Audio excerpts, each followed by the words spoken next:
The plan of enemies against you. Lóṣù náà kó túká.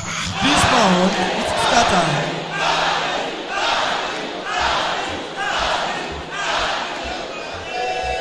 Bí o ti ṣàmì ní ẹ̀kan. As you say amen once. Ètò tọ̀run ni yóò ṣẹ. The divine plan will come to pass. Ẹjọ́ kò ní ìdíjú ṣé ọkàn ẹ̀pẹ́ ajuwọ́ sí kó And ṣe please be orí seated with your ọ̀fẹ́ tó eyes ti ń closed. gbà. Open up your mind and wave unto him for what you have received. Sọ pé Jésù ṣe é fún orí I ọ̀fẹ́ say náà. thank you Jesus for the grace. Láti January ló ti ń rí orí ọ̀fẹ́ gbà. Since January you've been receiving grace. Àwọn kan ti lọ but Some are gone ìwọ sì wà láàyè. but you are still alive. Juwọ́ sí. Wave unto him. Dúpẹ́ àánú ẹ̀. Appreciate his mercy. Dúpẹ́ òtítọ́ ẹ̀. Appreciate his truth. Juwọ́ sí. Wave unto him. Ẹ̀yin tẹ́ wà lápẹ́ ẹ̀yìn lọ́wọ́ mi ìrọ́wọ́ yín. Those at the back, I could not see your hands up. Jẹ́ kó mọ rírì oore náà. And let Mọ him rírì know you àánú àti orí appreciate ọ̀fẹ́ his náà. Ètò orí gbà lọ́wọ́ goodness ẹ̀. that you obtained from him. Ó fẹ́ mọ̀. You want to know? Dúpẹ́ lọ́wọ́ ẹ̀. Thank him. Àánú ẹ̀. His mercy. Orí ọ̀fẹ́ His grace. kò ní pẹ̀. Is Títí ayé lórúkọ ẹ̀. Títí ayé ní agbára ẹ̀. Forever it endures. Tó bá tó gbọ́wọ́ ẹ̀ sọ́kẹ́ ó ń ṣàpẹẹrẹ pé o lè dá ṣe ni. If you fail to raise your hands, it means that you can do Nígbà it tó bá alone. juwọ́ ẹ̀ sí ó ń sọ pé ó lè bẹ́ẹ̀ ṣe. But if you wave unto him, you are telling him Torí that he's the one aláàánú that ni. can do it because it's merciful. Olórí ọ̀fẹ́ jùlọ. He is the most gracious. Dúpẹ́ lọ́wọ́ ẹ̀. Thank him. Àánú ẹ̀. His mercy. Orí ọ̀fẹ́ kò ní His pẹ̀. grace endureth Dúpẹ́ forever. títóbi ẹ̀. Appreciate his greatness. Thank you Jesus. Thank you, Lord. Thank you Jesus. Thank you, Lord. Thank you Jesus. Thank you, Lord. Thank you Jesus. Thank you, Lord. Dúpẹ́ lọ́wọ́ ẹ̀. Thank him. Ó fẹ́ lẹ́ẹ̀kan sí. Dúpẹ́ àánú ẹ̀ dúpẹ́ orí ọ̀fẹ́. Appreciate his mercy, his grace. Torí àkókò wa mi ìfẹ́ ká lọ púpọ̀. Mo fẹ́ kó bá mi kọrin lẹ́ẹ̀kan kí wọ́n náà kọ Because of fún our ẹ time, I lẹ́ẹ̀kan. want us to render this song Ohun once. òkè. Ẹ bá mi yìn Jésù lórí ìjókòó ẹ̀ ni. Ẹ bá mi gbọ́ Olúwaga. Ìyanu ló ń tọ́lúwa ṣe láyé mi yọ. Mo dúpẹ́. Jésù gbà mí là òyege. Jésù gbà mí là òyege. Ẹ bá mi yìn Jésù. Juwọ́ sí lórí ìjókòó ó dá ẹ mọ̀ ó dá ẹ mọ̀. Ẹ bá mi yìn Ẹ bá mi yìn Jésù. Ẹ bá mi gbọ́ Olúwa. Ìyanu. Ìyanu ló ń tọ́lúwa ṣe. Láyé Iṣẹ́ mi ò mo dúpẹ́. Jésù gbà mí là. Mo yege.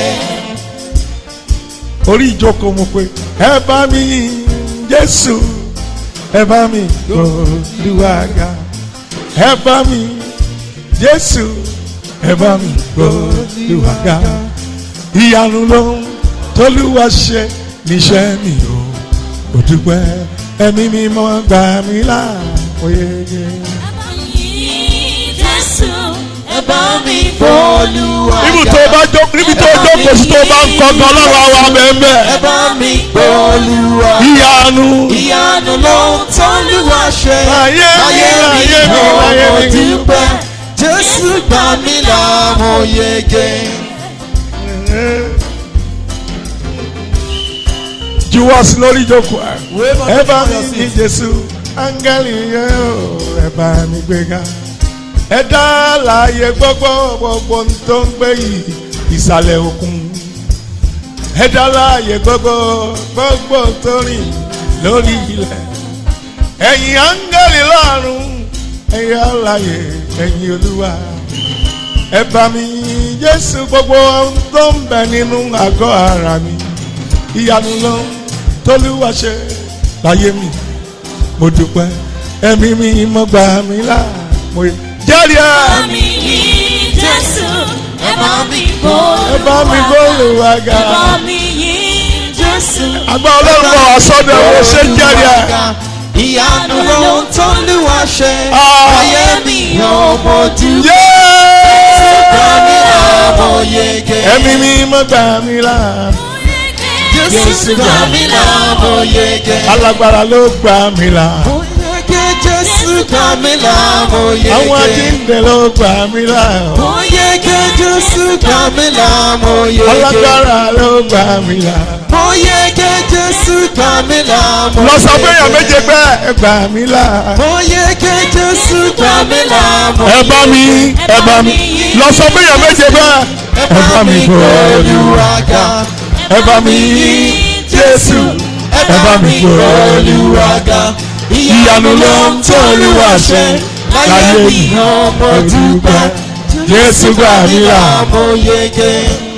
Wàá lọ sọ́nà jíjì ẹ̀, wàá lọ sọ́nà jíjì díẹ̀, wàá lọ sọ fáwọn méje kán lè mọ̀ láì tìjú wọn. Wàá kó láàyè ẹ̀. You leave your seat. Mi ò ṣeré, wàá kó láàyè, wàá lọ bá You wọn. leave your seat and go and meet them. Ẹ bá mi, ẹ bá mi, ẹ bá mi, ẹ bá mi yìn.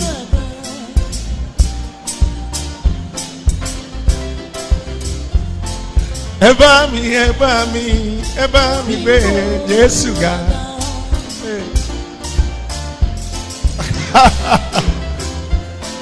Ẹ bá mi, ìràwọ̀ òwúrọ̀ ọmọ Màríà.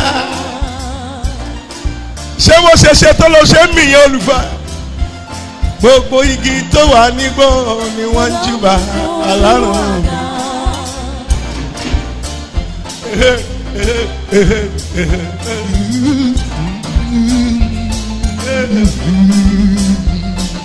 Gbogbo tó wà ní ìsàlẹ̀ omi ni wọ́n ń ké kábíyèsí lẹ̀.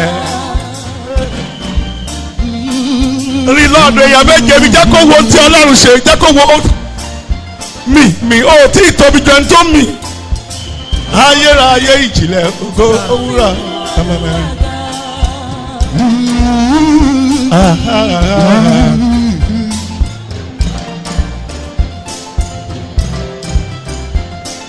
Alágbára láyé àti lọ́run ìbà ní fún orúkọ rẹ̀.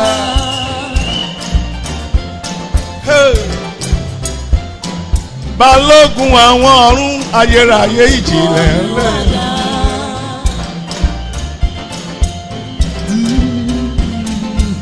Mélòó mélòó mélòó mélòó mélòó mélòó mélòó mélòó mélòó mélòó mélòó mélòó mélòó mélòó ènìyàn tó dá láwòrán ara rẹ̀.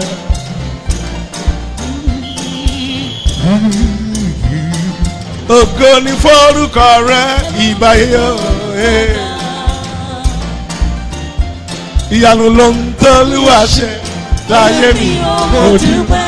Jésù gbà mí láàyè. Jésù, ẹ bá mi gbé Olúwa ga. Ṣé bó ṣe lè jó ni bó ṣe lè bì lẹ? Jésù, ẹ bá mi gbé Olúwa ga. Ìyanu. Ìyanu ló ń t'Olúwa ṣe láyé mi mo dúpẹ́. Jésù gbà mí là mo yege. Jésù gbà mí là.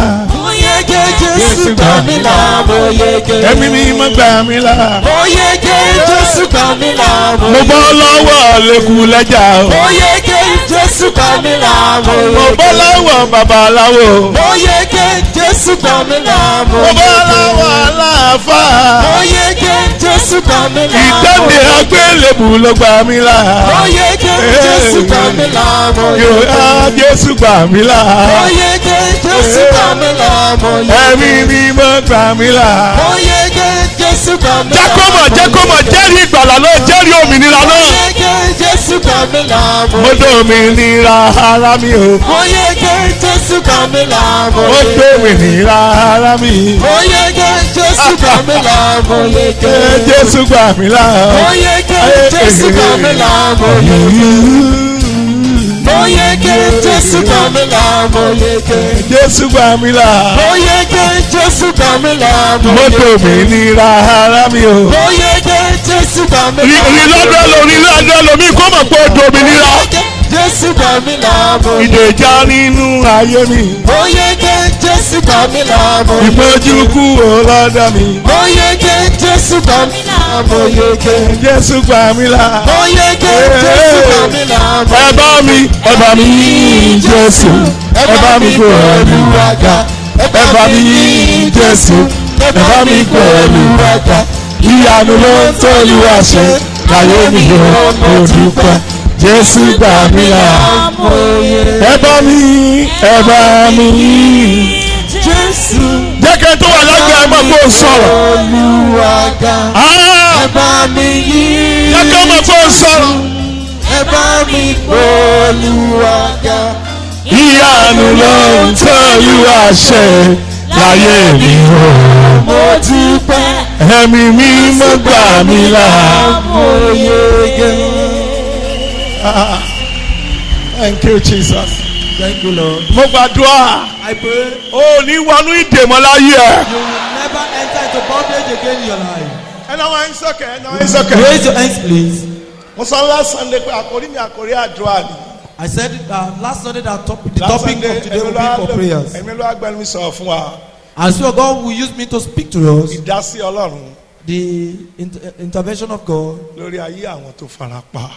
over. Sọ̀rọ̀ aláìkóra kẹsẹ̀ Sunday tó kọjá ní Tuesday. Lónìí yìí. And today Mo ń lọ sí I'm going to, ètò lágbára. and the powerful aspect, Ìmúláradá healing fáwọn tá a ṣe léṣe for those that are injured láti kékeré. from childhood. So, mo ní láti pẹ́ kó o múra gan-an. Therefore, I want you to buckle up. O gbọ́ ìtàn bí ẹ ò gbọ́, ó yẹ kó o mú Whether you pàtó know dàgbà pé ó dàbí ẹni pé the stories about your birth wọ́n or fọwọ́ not. kàn ẹ́. Àbí wọn ò fọwọ́ kàn Or ẹ́. were you not touched? So Frank, ohun tó le jù níbi ìṣeléṣe kékeré ni pé o ò ní mọ̀ because wàá máa rò pé o ti tó bó yẹ kó o tó bọ̀ lọ́jọ́ tọ́lọ́run bá fi ẹni tó But yẹ kó o one jẹ́ difficult thing ẹ̀. about injury from childhood is you might not know, you might not be aware of it, but the day God reveals to you who you ought to be, Èèyàn yóò sunkún. you will cry. Wàá mọ̀ pé You will know lóòótọ́ làwọn ọ̀tá ṣiṣẹ́. that truly enemies have harmed you. Ìyàwó ẹ̀ kò kí ẹlòmíì Raise your lè. hands and shout. Nítorí burú bí àdúrà yìí ni pé ẹni tó wà lẹ́gbẹ̀ẹ́ gan lè gbé ogun tiẹ̀ nígbà tó bá lè kú tí ò bá rí ibi sá pamọ́ sí. And the worst aspect is the person beside you might carry another person's battle. If Wàhálà chọ́ọ̀chì aládùúwà ni. And that's the problem with any church that prays. Náwó ẹ̀ sókè. Raise your hands. Ẹ̀yin ọ̀fà láti ìgbà ìwé. Arrows from childhood. Ibi tó lè sí rè máa. Náwó ẹ̀ sókè. Raise your hands. Ìkan náà àwọn akọrin mi lóṣogbo ó nígbà tí wọ́n ń gbàdúrà irú àdúrà gbóná báyìí. And one of our choristers has Ó lóun ti also sùn. Ó when dáàbò we mo were ti saying sùn. a prayer that was this Dáàbò mo fervent, ti sùn mí ìparọ́. and she said she was already asleep. Ó lẹ́nu tó wà lẹ́gbẹ̀ẹ́ òun. And she said the person beside her, Ejò wọ́ jáde lára ẹ̀. and the serpent crawled out of her body Ó sì wọ̀ sí i lára. and entered her own body. Ìgbà tí wọ́n fi gbá sọ́fíìsì mo parí ọwọ́ ẹ̀ méjèèjì ti ga tó báyìí. And by the time they brought her into the office, the two hands had swollen. Lẹ́yìn tá a pray tí ejò tó lọ àlejò ẹja ìmọ̀ ẹ̀kọ́ ni fún wọn náà. And after we prayed, God sent away the serpent, and I told her that is a lesson for you to learn from. Irú ẹ̀ lóru ọjọ́ yìí. As such is a day like Ẹ̀yin today. ọ̀fà ọ̀tá láti kékeré. Arrows of enemy from my childhood. Jáde nínú ayé Akinbiyi mọ́. Out of my life. Ìdáná. Oh, Jesus.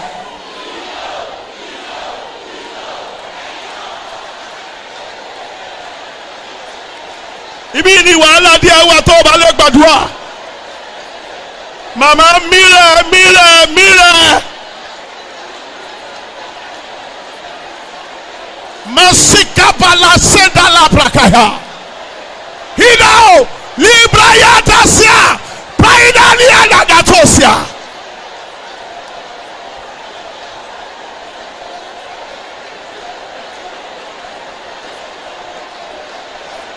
Aha.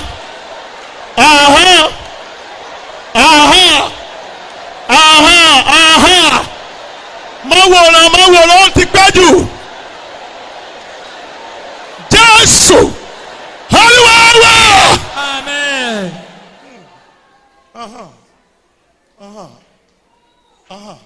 Yahweh is okay.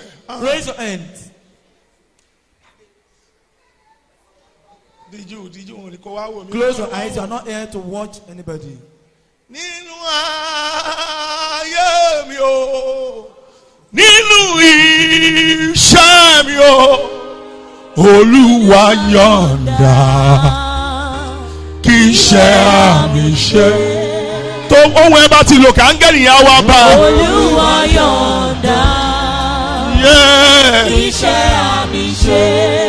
Olúwa jàre. Olúwa yọ̀ǹda iṣẹ́ mi ṣe. Lórí ayé mi, lórí ayé mi o, nínú iṣẹ́ mi o. Olúwa yọ̀ǹda iṣẹ́ mi ṣe. Olúwa ló kú ẹ̀ka yóò bí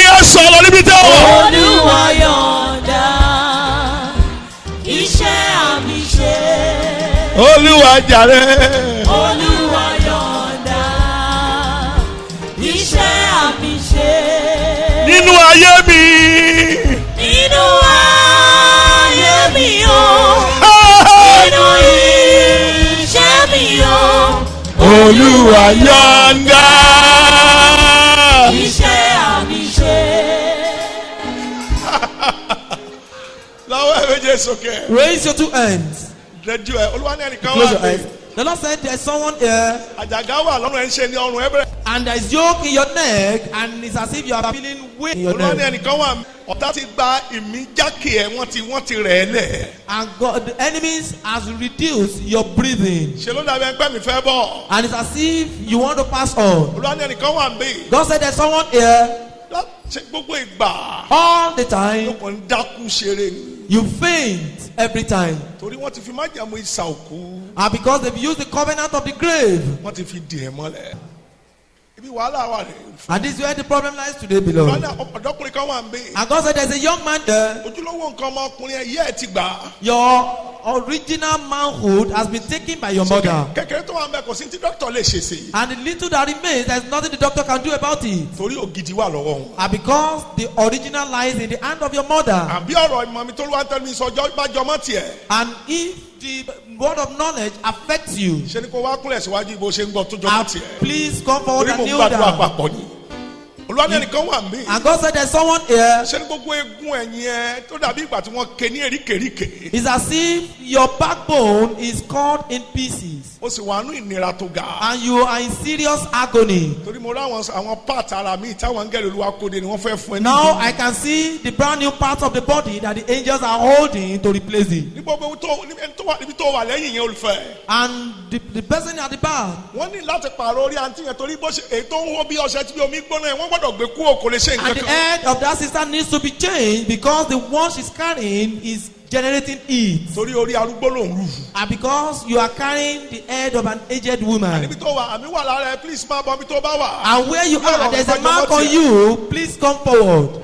Torí tó lágbára lélẹ́yìí. And because this is a serious matter. Jọ ẹnìkan wà níbi olùfẹ́. And listen, there's someone here, beloved. Kò tí ì sí kílẹ̀ tó mọ́. And before they pray, Wàá sọ ọmọ ọ̀dọ̀ lójú àlá ẹ̀ ni. and you will serve somebody in your dream. Kì í ṣe àlá ọ̀sẹ̀ẹ̀sẹ̀ ojoojúmọ́ ni. And not a weekly dream, but a daily dream. Torí wọ́n fẹ́ bọ́ aṣọ ẹrú kúrò lọ́rùn ẹ̀. And now God wants to remove the garment of slavery from you. Ibi tó wà ń bẹ̀rẹ̀ olùfẹ́. And this is the serious aspect of it, beloved. Tó bá yẹ kó wọn ni àǹtí tí wọ́n fi kó tó dàgbà tí wọ́n ti dáná ẹ pẹ̀lú arúgbó tárúgbó wá dáná lọ́dọ̀ bàbá ẹ̀. And if you're that sister that when you were young, an aged man paid your bride price. Arúgbó yẹn kú tán ó tún lọ fọkàn síbẹ̀ ó tún lé ẹ lójú àlàìsàn kò fi ẹ́ lẹ̀. Even after the death of that aged man, you went to marry in his family, yet the old man appears in your dream to pursue you. Ibi ni ògidì àdúrà wa. And this is where the outstanding prayers lie. Níkẹyìn At the end, tó bá wà mí. if you are Wọ́n here sọ fún ẹ gbàgàdà níjọba ẹ̀mí pé and you were told the spiritual realm, ìwọ ni wàá rọ́pò ìyá ẹ nínú ẹgbẹ́ àjẹgìdì. you are going to replace your mother in which coven? Bọ̀ ó sáwá sọ̀rọ̀ Jésù bọ̀ ìjàkadì wọn gbé òjò onísìnmí. Now you have run to Jesus, but your fight with them have never allowed you to rest. Join wọn. Come and join the people in front. Ẹ náà wá ń sọ̀kẹ́. Raise your hands. Join wọn. Join the people in front. Ọ̀rọ̀ ìtìjú òtò wọn tó mẹ́jọ ń bí join wọn ní ògidì There ẹ̀. is nothing to feel shy about. God They are up bless to you. 8 in our midst. God bless Come you. and join them. Náwó ẹ̀ sókè olùfẹ́. Raise your hands, beloved. Oh, thank you Jesus. Olúwa Thank ní you, obìnrin Lord. kan wà mí. And God said there is a woman here, Orogún ẹ̀ ti ń ṣàpẹẹrẹ láti bí ọ̀sẹ̀ mẹ́ta pé wọ́n á padà dá ẹgún lẹ̀. and your knees have been given some symptoms that you are going to be stagnated or to have bed rest. Gbogbo ìgbà ló ń ṣẹ́ pẹ̀pẹ̀pẹ̀. And every time it's as if your knees want to break. Tó bá wà ń bẹ ẹgbẹ́ ọ̀tá mi ni kó máa bọ̀ torí ọ̀la gan wọ́n fẹ́ dá ẹgún lẹ̀ already. If you are there and you are the one, come right before the altar because tomorrow they are going to stagnate you. Ti dà bẹ́ẹ̀ torí iṣẹ́ ọjọ́ méje wọn ṣe ọ̀la ni yóò dẹ̀ pé méje ọ̀hún. And because they gave the work the 7 days ultimatum and this will elapse tomorrow. Náwó ẹ̀ sókè wá. Raise your hands, please. Ibi ni àwọn nǹkan yìí wà. And this is where the issues lie. Tó bá lajú lẹ̀ gbogbo ológun tó yẹ pé wọn náà ní tó If you là open your eyes tó sì sọ̀rọ̀. watching other people's battle without praying. Ibi ni ìṣòro tó ga búburú And this is where serious problems lie. ẹni àwọn yín sókè. Raise your hands, please. Ibi ni ètò gbọ́dọ̀ fi la inú ẹ gidi bí àrá. And that is why you have to open your mouth wide thunderously. ìwọ àǹtí mi tó ń bímọ lójú oorun ní gbogbo ìgbà síbẹ̀síbẹ̀ ò tí ì lóyún fọ́kọ ẹ̀ ó máa bọ̀ ń bí. That sister that you keep giving birth in your dream, yet you are yet to conceive. torí o ti bímọ mẹ́fà sínú ẹ̀mí báyìí. And because in spiritual realm you already have 6 babies. àti o bá sì ti bí ìkeje ó parí kò sọmọ At the kankan mọ́. moment you deliver the 7th child in spiritual realm, that means you will no longer have any child again in the wọ́n fẹ́ ja ìgbà physical. lọ́wọ́ ọkùnrin alágbára tó ń bímọ fún nínú ẹ̀mí. And God is about to deliver you from the strong man that you have been delivering babies to in spiritual realm. tó bá dẹ̀ bí ẹyin keje fún ó parí. And if you deliver the 7th over for him, that is all. ṣe ni ọkùnrin yóò máa wọ ọmọ kiri ayé. And the man will just be looking for the child all over the world. gbogbo ọjọ́ ènìyàn ẹ̀ náwó yín sókè. Let the entire congregation raise their hands now. torí kò sẹ́ni tí ó kàn. Because there's no one that is not affected. akọrin ẹ̀ la ẹnu yín gbàgàdà. Choristers, you had better open your mouth. tètè dé alágbára tètè máa bọ̀. tètè dé o alágbára tètè máa bọ̀. ìpàdé rẹ ló lè fọkàn mi balẹ̀. ìpàdé yìí ló lè fọkàn mi balẹ̀. tètè dé alágbára tètè máa bọ̀. kójú máa ti ní. ibi lóhùn òkè ti wúlò mà. tètè dé o alágbára tètè máa bọ̀. òwò ló ń pè é. tètè dé o alágbára tètè máa bọ̀. yéé ìpàdé rẹ ló lè fọkàn mi balẹ̀. ìpàdé rẹ ló lè fọkàn mi balẹ̀. ẹ gbọ́ náà. tètè dé o alágbára tètè máa bọ̀. kójú má ti ní. dúró rárá bẹ́ẹ̀ kọ́ ntẹ́ nǹkan ikú ní eré ọmọdé alágbára ló máa ń pè yìí. The song you are Àwọn ọ̀run ló singing ń pè ní is more than kékeré. a church play. You are inviting heaven, Now, where is the it? mighty one. àlọ́jọ́ Friday power night. And on mo ń bọ̀ Friday, látò ṣògbó. our power wọ́n á night, ṣe power night. àmọ́ ìfẹ́ jáde wọn gbé màmá kan wá màmá arúgbó as I was 89. coming, an aged woman around was 80 born, something. and the woman was around 80 something years. wọ́n ta lọ́fà mo ní kí ni irú màmá yìí fi ṣe. She was shot with arrows, and I wonder what she could have done. màmá ní tí ọkùnrin mẹ́sàn-án ò bá bá mi sùn báyà ara mi ò ní balẹ̀. And the woman said, 80 year old woman. 9 men do not sleep with her, she will not have rest. gbogbo ọkùnrin tó mu dání ló ń lẹ̀ mọ́ wọn pé àní ẹ̀sùn And tì she mí ẹ̀sùn was- tì mí 80 year She old. was clinging on to all the men that were holding her. bàtà mu dọ́dọ̀ mi. And when they brought her to me, okay mi ti sọ̀rọ̀ ni iná. she screamed, even when I was 80 there to year old come. woman. ó ní ẹ̀sùn tì mí mo ní pa inú ẹ mọ́ jáde lára ẹ̀. And I said, keep quiet and get out of her. ó dìgbò lulẹ̀ She fell 80 year 8 old years. woman. lábúrò ṣe ìgbéyàwó ọmọ ẹ̀.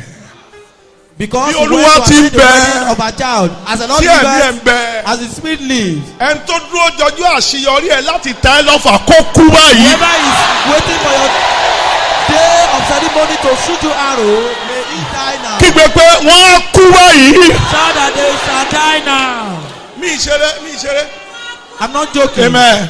Amen. mi ìṣeré ọmọ ẹ̀gán sì ni mo lókè so ti sún lára ẹ ti balẹ̀ mo ní síbẹ̀síbẹ̀ ní láti wá gbé bá mi pásítì Monday torí kò tí ì tán. And I 80 asked whether year she's okay. old Now they woman. said yes. I told them to bring her to Power City for prayers. She's 80 years old. wá ní God said inú bí àwọn ọ̀tẹ́ the enemies were Torí- angry because ó ṣègbéyàwó ọmọ ẹ̀. she did the wedding for her child.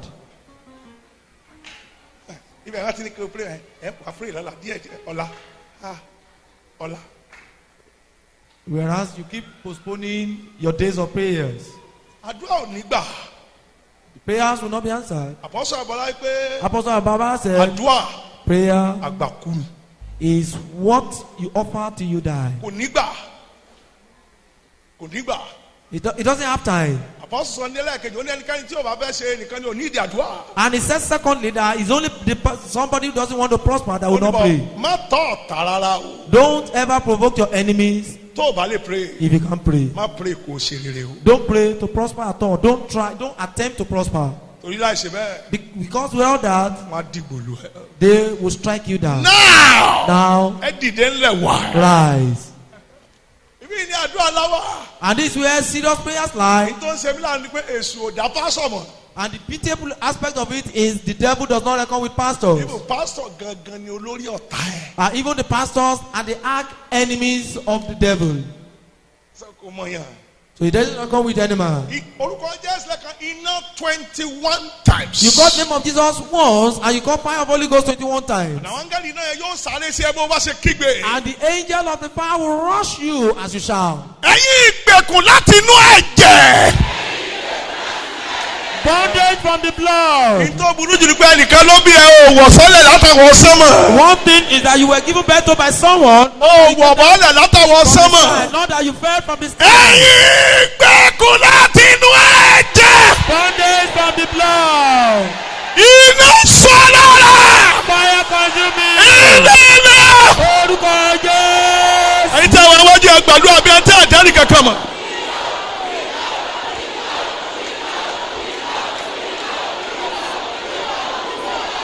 Solo.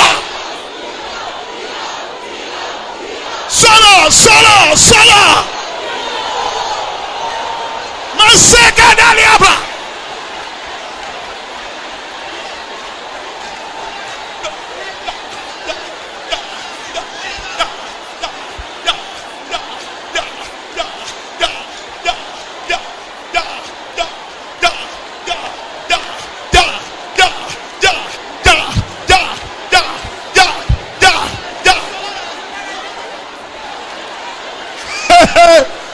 Mo fẹ́ràn bẹ́ẹ̀ ṣe gbàdúrà.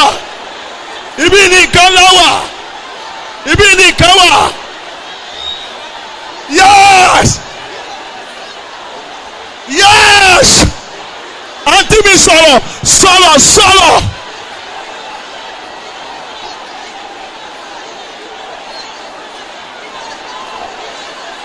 Jésù. Olúwa wá. Ibi nìkan wà.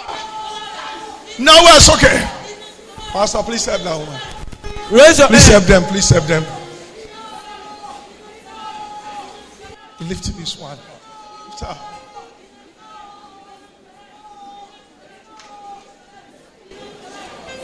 Yahweh is okay. Raise your hand, beloved. Please, Pastor, please come and help them. I'm going to shoot around, Pastor. Yahweh. Raise your hands. Now, sorrow. Talk now. That's why you find out that many believers are not enjoying God. And not because many of them are not holy. But the battle they met on ground before they were born again has not allowed them to have rest. And now it's okay. Raise your hands.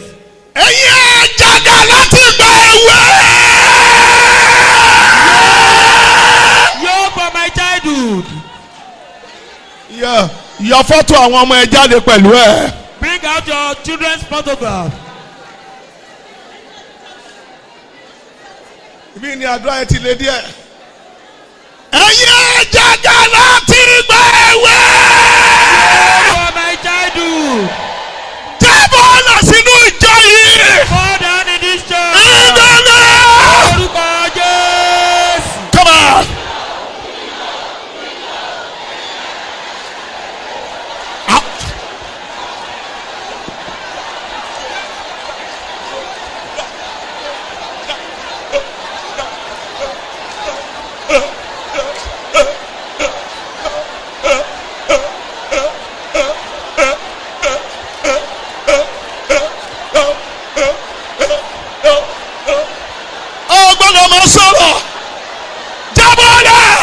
Yes. Agbára Ọlọ́run. Agbára Ọlọ́run. Agbára Ọlọ́run. Agbára Ọlọ́run. Yes. Masika palari kataziaka. Iriada. Masatalabra.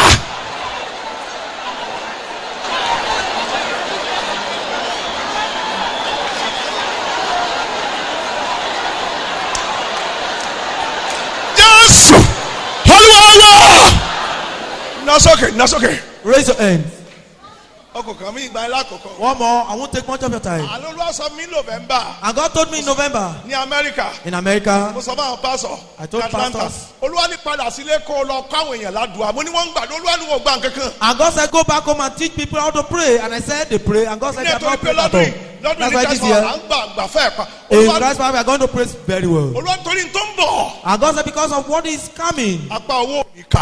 and money will not be able to solve it. sọ lóṣogbo lónìí. I said at Osogbo today pé gbogbo ìsọtẹ́lẹ̀ tó ló wá sọ láti January ti fẹ́ ṣe tán. that all the prophecies that God gave us in January have almost come to pass. náwó ẹ̀ sókè wá. Raise your hands. please gbàdúrà fi gbogbo Please pray. ọ̀rọ̀ àdúrà lélẹ́yìí. It's a matter of prayers now. nídìílé yín rí i pé àdúrà ò kú rárá. And in your family, you ensure prayer does not die. gbàmí gbọ́. Believe me. ìsìn ìgbà ìkẹyìn ti padà sí ìsìn 1960. And the service of this end time has returned to the service as of 1930.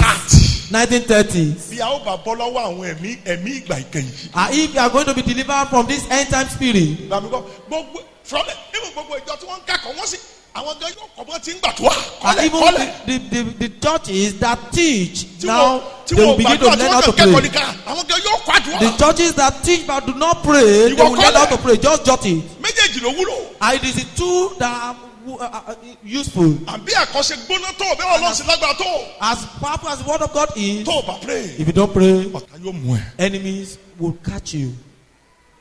yàwó ẹ̀ sókè wá. Raise your hands. ẹjẹ àlọ́ lẹ́ẹ̀kan sí. Let's go once mo more. gbóhùn látọ̀. I heard the voice from heaven. kígbe Shout. orúkọ Jésù lẹ́ẹ̀kan. You call the name of Jesus. iná 21 times. Our power of God. ó lè 21 kéré times. lójú ẹ̀bọ̀ ọgbọ́n tó le jù. It might be Iná small to you, but 21 listen to times. this. 21 times. You Agbára call Holy Ọlọ́run. Ghost. Holy Ghost Agbára fire. Ọlọ́run. Power of God. agbára ọlọ́run. Power of God. wò mí yé. Save me. mi má jẹ́ ń kú sí ẹ lọ́wọ́ wò mí yé. Power of God, keep me alive. wò mí yé. Keep me alive. na fọ́tò àwọn ọmọ ẹ sókè. Raise your children. agbára ọlọ́run bá ń wo àwọn ọmọ mi yé. Power of God, keep my children alive.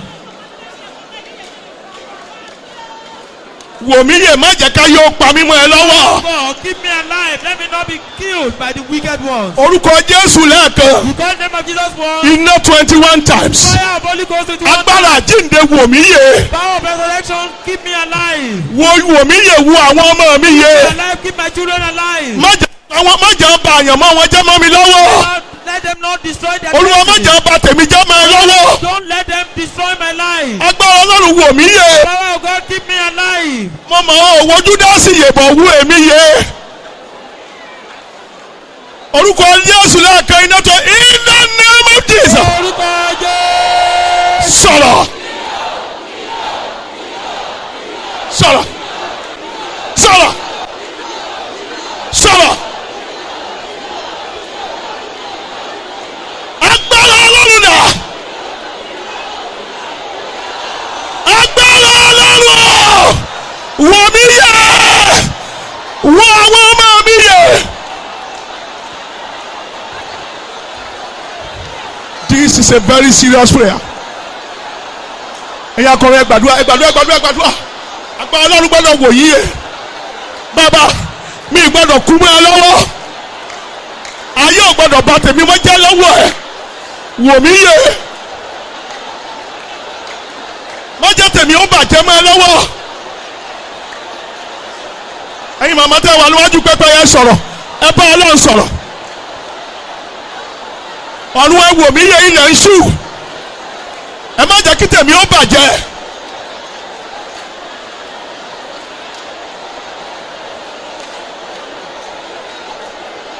very good very good very good very good.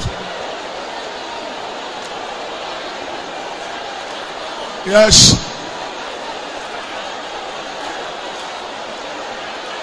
Jésù Olúwa wa. Amen. náwó ẹ. Raise your hands. má sọ̀rọ̀ díjú. nípa òróró Olúwa ni mo nàró lónìí. By the anointing of God I stand today. mo pàṣẹ. I decree.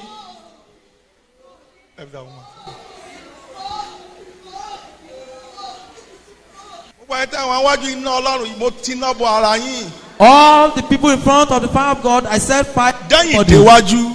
From the front to the rear. ìgbẹ́kẹ̀lé àwọn ìkà tí wọ́n tọ́jú sí ẹ lára. Trust of enemies that have been kept in your body. kó ẹni ẹ tó pé 21 iná jábọ́lẹ̀. Fire should bring it down. masikada la prekato libaba rigata posiakata hile posiakala riadaba la posiakata posiakata riadaba sada le plaka hepo out, out, out, out, out, out, out, out, out, out, in the name of Jesus.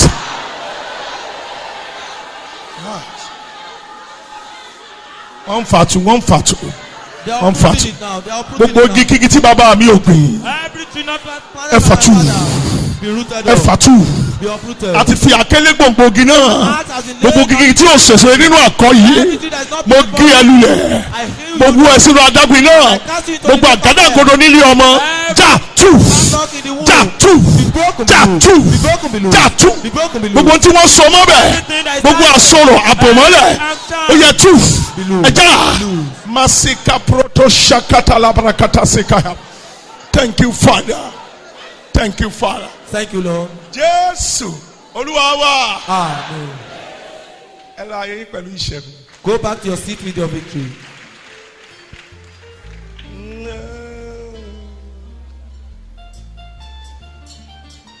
Tètè máa bọ̀, ìpàdé rẹ̀ lẹ́lẹ́ fọkàn mi balẹ̀.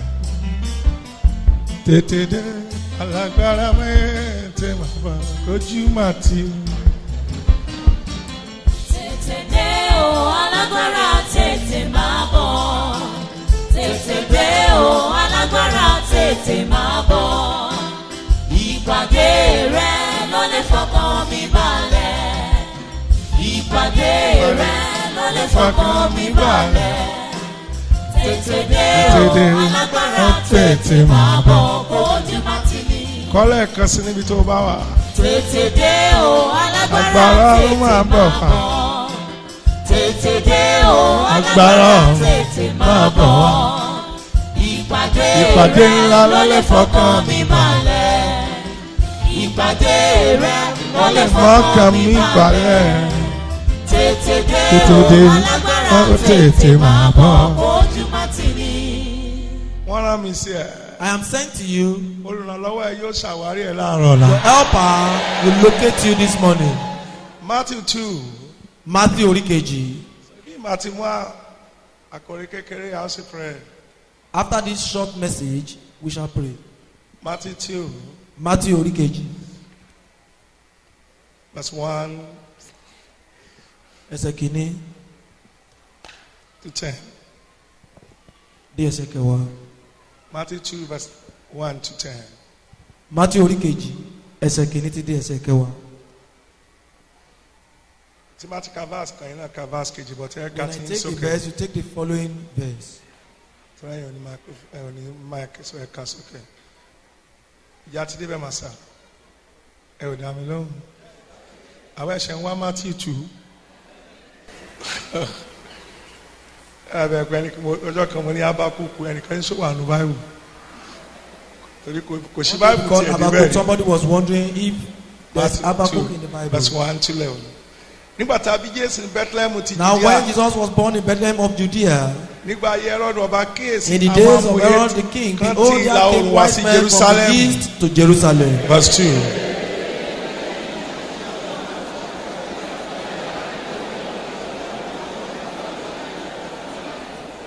Mo fẹ́ kó farabalẹ̀ máa bá kínní lọ. Gbà mí tó bá o ti ń kà tipẹ́ o rí nǹkan kan bẹ̀ but àwọn nǹkan kúnnú ẹ̀. I want you to be attentive to the message because many times you have been reading this portion without eliciting any point there. Nígbà tí Herod ọba sì gbọ́. When Herod the king Ara rẹ̀ had kò heard lélẹ̀. these things, he was Àti troubled. Gbogbo àwọn ará Jerusalem And all pẹ̀lú Jerusalem rẹ̀. with him. Verse 4.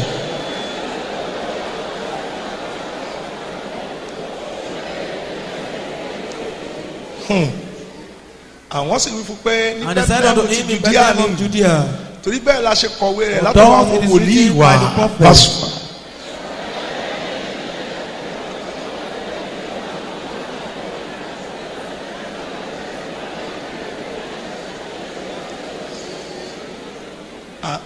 God. Nígbà tí Herod pe àwọn amòye ní then ìkọ̀kọ̀ Herod, when he had Ó sì privily bi wọ́n called the wise men, lẹ́sọ̀-lẹ́sọ̀. inquired of them Àkókò immediately what time tí ìràwọ̀ náà hàn. the star appeared.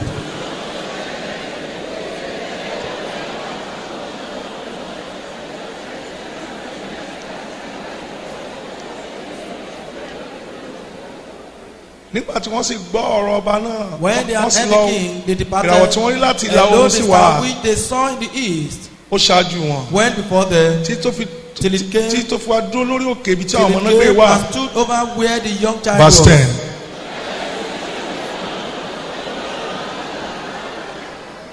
Ó ti tó nǹkan kún bá. It is loaded. dọ̀bọ̀ mo á fẹ́ kó ka verse 16. Ẹsẹ̀ kẹrìndínlógún. ẹ ka verse 16 sókè 1 2 3 nígbà tí ẹ̀rọ lu pé ó di dandan ó bínú gidigidi ó sì pa gbogbo kílò àwọn ọmọ náà lẹ́tẹ̀ láti àwọn ọmọ ọdún méjì jálẹ̀ gẹ́gẹ́ bí àkókò. mo fẹ́ gbàdúrà ńlá kan fún ẹ lórí ìjókòó máa. I want to say a great prayer for you on your seat. ọwọ́ Hẹ́rọ́dù dílé lára ẹ. The hand of family Herod in your body. ó fò jáde. kí n tó máa bá àkòrí mi fún ìṣẹ́jú dẹ́ nígbà tí Hẹ́rọ́dù rí pé òun ò rí Jésù Olúwa ṣeréṣe kí ló lọ ṣe. When Herod realized that he could not harm the Lord Jesus, what did he? mi ò gbóhùn yín lókè látọmọ ọdún mélòó sísàlẹ̀. good ẹ wo bí. Look up. ayé ènìyàn kún fún ìgbà àtàkókò. One's time is full of time and seasons. ìwé Oníwàásù 3 verse 1. Ecclesiastes chapter 3 verse 1. ìgbà àti àkókò ayé kún fún ìgbà àtàkókò ohun gbogbo ní ìgbà àti àkókò wà fún lábẹ́ ọ̀run. And to everything is time and season under heaven. ìgbà àkókò kan ní ìbí ẹ. And a particular time was the time you were born. and lótìtọ́ ìbí ẹ ní orísun ayé ẹ. And truly your birth is the source, the beginning of your life. ìgbà tó wáyé gbà ó ní í ṣe pẹ̀lú ìgbà tí ó lò láyé. And the time you came has something to do with how long you will live on earth. bí foundation lé ìpìlẹ̀ lé ní ṣe pẹ̀lú ọjọ́ tí ilé yóò pẹ́ tó. And just like the building's foundation, the foundation determines how strong the house will be and how long it will live. bẹ́ẹ̀ ni orísun bí ẹni ṣe pẹ̀lú bí àyànmọ́ ẹ yóò ṣe lágbára tó. And so your own source of birth has to do with how glittering your star, your destiny will be. gbọ́ ìdí nìyẹn bí àtúnbí ṣe ní ṣe pẹ̀lú agbára ìgbàgbọ́. And just like being born again has something to do with the power of faith. bẹ́ẹ̀ ni orísun bí ẹni ṣe pẹ̀lú ọ̀rọ̀ àyànmọ́. And so also your own source of birth has to do with your own destiny. ẹ̀yin olùfẹ́ mi tí ì ṣe jù. Beloved, it is not too much. àmì ìtẹ́ náà tí ì pọ̀ jù. And this one is not too much. tí n bá wípé ogun tó wọ ọnú ayé ẹ lọ́jọ́ bí ó fò jáde báyìí. The battle that entered your life the day you were born to come out. bọ̀ ohun tó lágbára rèé. This is a serious matter. bọ̀ ọjọ́ bí ẹ. Listen, your birthday ó ṣe pàtàkì ṣe àti sínú sáwọn ọ̀run. is important to you and even to heavens. ó tún ṣe pàtàkì And it's also important sáwọn ọ̀tá ẹ̀. to your enemies. wo bí Look up. kẹ́kọ̀ọ́ lára ẹ̀kọ́ yìí. o And ti learn máa ń from wo this bẹ̀ person. tipẹ́ o mọ̀ pé nǹkan kan wà ń bẹ̀. And truly they did not know that there is someone there. lọ́jọ́ tí a ó bí Jésù sáyé And the day Jesus was to be born on earth, ọjọ́ ayọ̀ ló jẹ́ fún àwọn ọ̀run. it was the day of joy for heaven. tó o bá gbọ́ pọ̀ báìbù ẹ̀ wá rí níbi àwọn ṣápítà míì ní gospel tí báìbù ti pé áńgẹ́lì yẹn sì wá báyọ̀ ó ní ẹ máa yọ̀ gbogbo ènìyàn. And if you read your Bible, you see where the angels say, rejoice, O ye torí mo men. mú ìrere ayọ̀ ńlá fún yín. For I've brought the good tidings to you. torí a bí olùgbàlà fún yín. For the Savior is born unto you. mo fẹ́ gbàdúrà. I want to pray. ayọ̀ tó bá ẹ wá sáyé tí wọ́n ti jí. The joy that came with you to this world has been stolen. oníṣòwò lágbára dé kó wàá kàn máa wò mí ni ayọ̀ yẹn padà wá. That joy is restored. gbọ́ òtítọ́. Listen to the truth. so ó ní í ṣe pàtàkì sáwọn ọ̀run ibùn sí àwọn tó wà lẹ̀. And your birthday has something to do with heaven and even with people on earth. bí àwọn tó wà lórí ilẹ̀ ti gbọ́ bí àwọn amòye ti rí wọn ní ìràwọ̀ yìí kì í ṣe kékeré àti And bí the Bible nǹkan says kan. that as the people on earth knew, as the wise men saw it, they realized that that star has something to do with that great thing that has happened. inú wọn sì dùn. And they were happy. báwo pé ìwọ̀ oòrùn ni wọ́n wà ibi tí wọ́n wà kì í ṣe Jerusalem kì í ṣe Judea.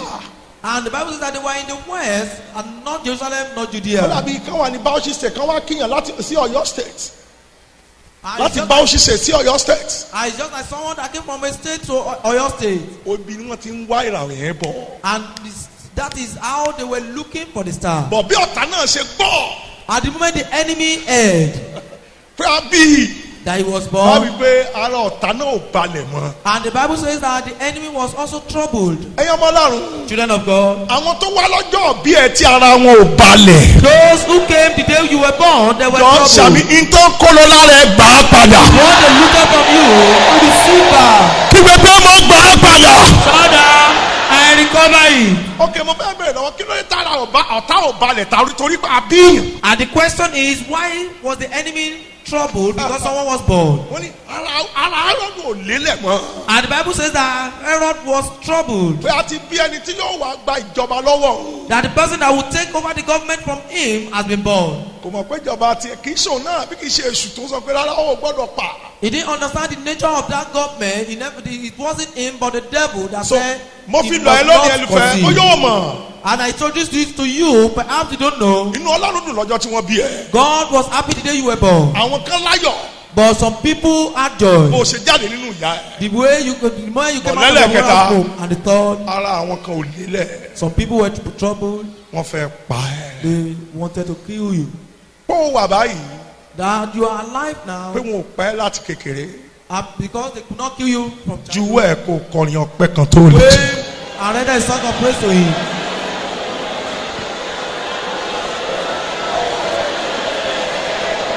juwọ́ ẹ̀ ìwọ nìkan kọ́ ló wá wọ́n pa àwọn kan bẹ́ẹ̀.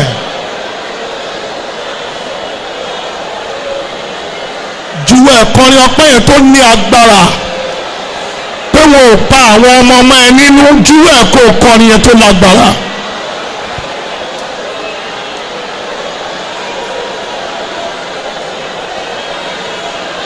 Jésù Olúwa wa farabalẹ̀ àǹtí mi wo mi dáadáa. And look up my sisters. àwọn tó kú sínú ìyá wọn bí ẹlẹgbẹ́ tí wọn ò ráyè jáde wọ́n ní ògo jù ẹ lọ. Those who died in their mother's womb that could not be born, they were more glorious than you. àwọn ọ̀tá ìgbà ìwé wọn òun ló pa wọ́n sínú wọn. The enemies of their childhood killed them in the womb. bí ẹni tó ya arọ́ ṣe lè sáré ju ẹni tó ń rìn lọ bí afọ́jú ṣe rí ìrìnàjò ju ẹni tó lójú lọ níjọba ẹ̀. How a lame could walk faster than someone with 2 legs, or the blind could see more bẹ́ẹ̀ than ni àwọn tí wọ́n people pa with sínú 2 ìyá eyes. wọn. And so were those that were killed in their mother's womb. wọ́n lágbára ju àwọn tí wọ́n yè bọ́ lọ. They were stronger than those who were short.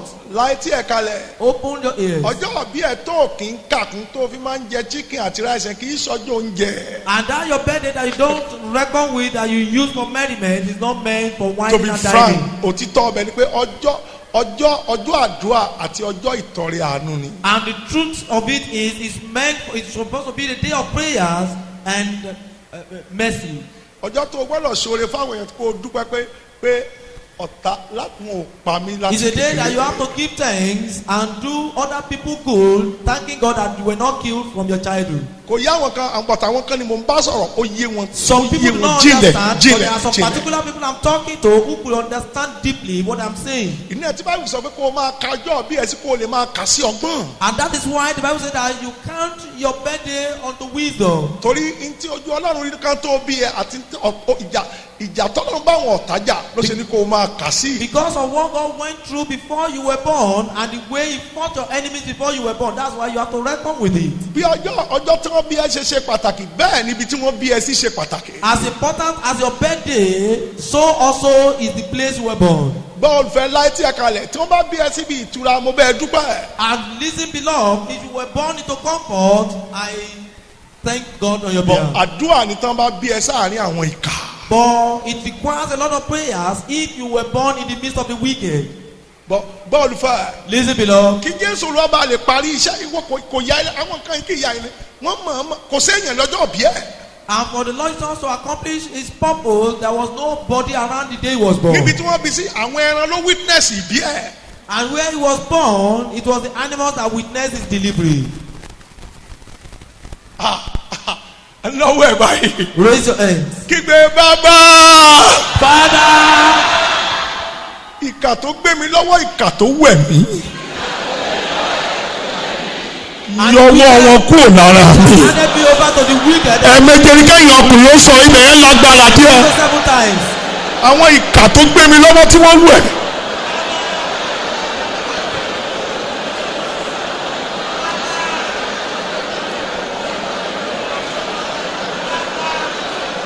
amen.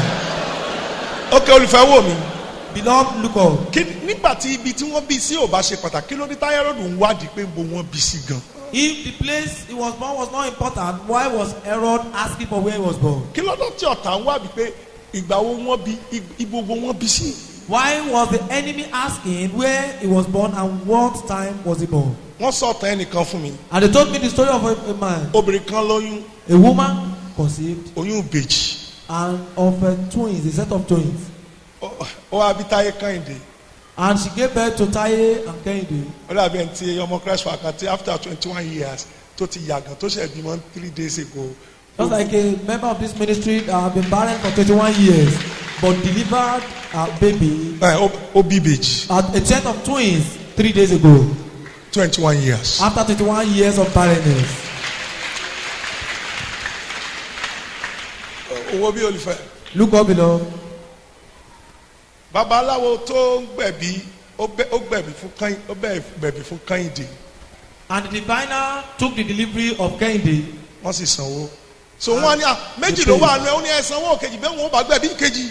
And they said it is 2 babies inside, and he asked that the second one should be paid for if he will take the delivery. wọ́n ní kò sówó. And they said there was no money left. babaláwo pé kó kú bẹ́ẹ̀ bí ó bá kú bẹ́ẹ̀. And the diviner said, let the baby die inside if that will be the case. ọkọ ẹ̀ sáré gbé. And the husband carried the mother. ibi tó ti ń gbé lọ ìlú abúlé ìdìkejì. And when he was in transit to the following village. ẹgbọ́n òun ìyàlẹ́nu. And leading to the surprise. ó bá church ibi tí wọ́n ti ń gbàdúrà. And she got to the church where they were praying. ó gbé ọmọ ìyàwó ẹ̀ wọ̀ bẹ́ẹ̀. And she took the wife there. pastor pray. The pastor prayed. wọ́n bí kejì. They delivered the second one. èyí Táyé wọ́n bí. And they delivered the second baby. so wọ́n bẹ̀rẹ̀ sí í dàgbà. The 2 children began to grow. èyí tí wọ́n bí sílé babaláwo gbogbo ọjọ́ ayé ẹ̀kìkì àtakò mi. The one that was born in the diviner's house experienced opposition and antagonism all the days of his life. ó lọ school wọ́n lé jáde. He went to school but was rusticated. ó kọ́ṣẹ́. She learned kò parí ẹ̀. trade and she couldn't complete it. but èyí tí wọ́n bí sílé wòlíì. But the one that was born in the church, ọ̀nà ẹ̀ jàgàrà. his own journey was very fast. ìgbà tó yọ bẹ̀rẹ̀ sí fún èkejì ẹ̀ lóúnjẹ. At the point he began to fend for his partner. ìgbà lẹ́ ó gba èkejì ẹ̀ síbi iṣẹ́ ó ń fún lówó. At the point he employed the partner. ọjọ́ wo ni wọ́n bí àwọn méjèèjì. Which day were níbo wọ́n bí wọn sí.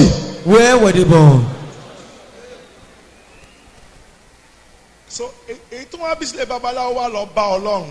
And the one that was born in the diviner's house went to meet God. pé Olúwa àpò òbí kan náà lèmi àtọkùnrin ìjọ pín.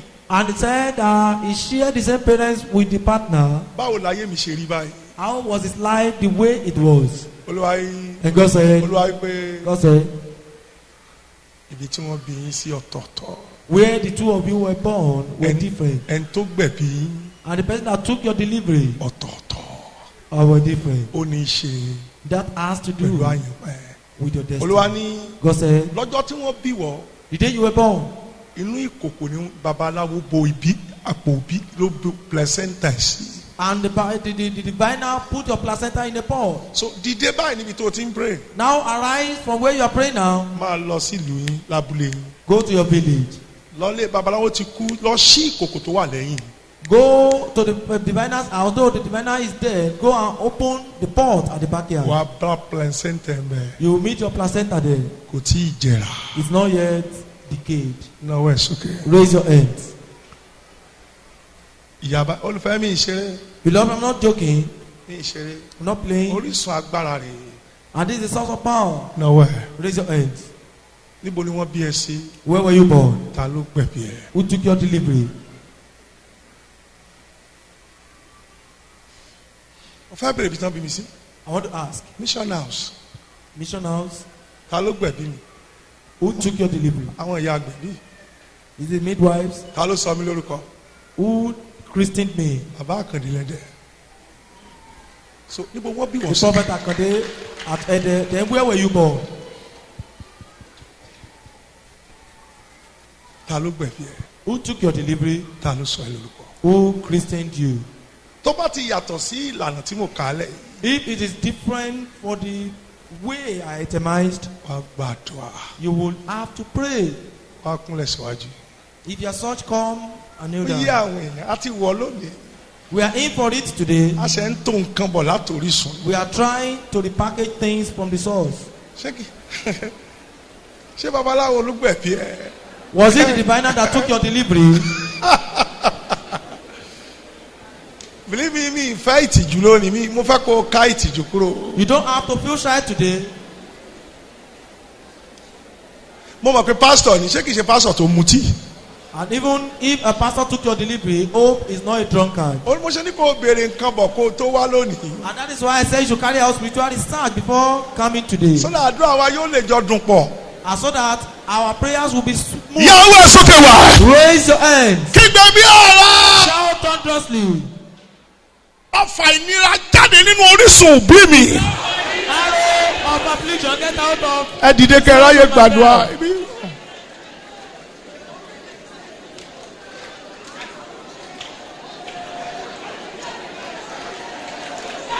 Ẹ̀kan ṣoṣo la ń gbàdúrà yìí o.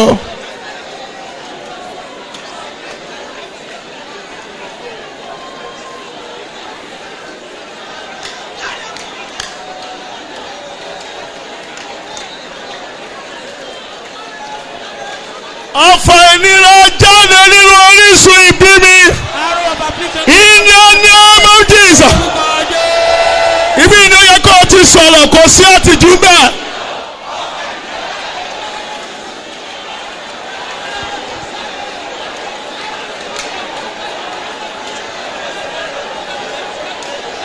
Ṣé wọn náà rí tá à ń sọ báyìí nífẹ̀ẹ́?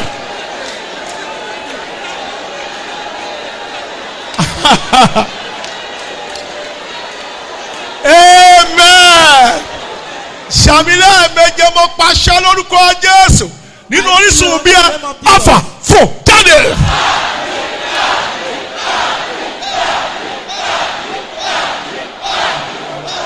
Ẹ jókòó ìṣẹ́jú kan, ẹ jókòó. Sit for a while. Wàá rí pé mi ìsàlẹ̀ You realize I'm not rushing torí ìjìnlẹ̀ ni. because it is a mystery.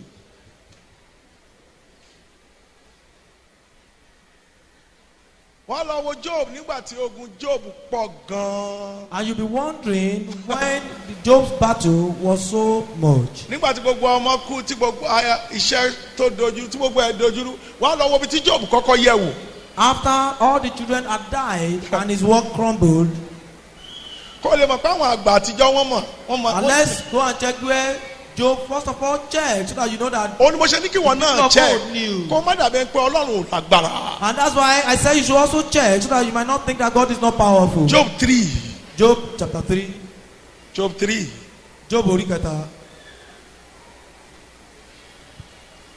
Job 3 verse 2. Job sì sọ ó sì wí pé Job 3:2 wá wo ibi tó kọ́kọ́ yẹ̀ wò. And Job spake and said, Kọjọ́ tá a bí mi kó dohun ìgbàgbé. let the day perish wherein I was born. Àti òru náà ta wípé a And the lóyún night in ọmọkùnrin which náà. it was said, this is a man child conceived. Kọjọ́ náà já sí òkùnkùn. Let the day be darkness. So kíyèsí ọjọ́ tá a bí èèyàn wọ́n lè dohun ìgbàgbé ọjọ́ tá a bí èèyàn lè já sí òkùnkùn. And observe this, that the day one was born might perish, and the day one was born might be in darkness. Kí Ọlọ́run má ṣe kà sí látọ̀run. Let not God regard it from above. Ìdí rẹ̀ táwọn kan kì í fẹ́ ka Job. That is why people Kí don't like ìmọ́lẹ̀ kó má religion. ṣe mọ̀ sí i. And neither let the light shine upon Kí him. òkùnkùn àti òjìji ikú kó fara tì í. Let darkness and shadow of death Ìyẹn kì í take ṣe him. ìpín tiẹ̀. That is not your own Kí portion. àwọn sánmọ̀ kó balẹ̀. Let the Kí cloud ìṣubú ọjọ́ dwell náà kó upon him. láyà.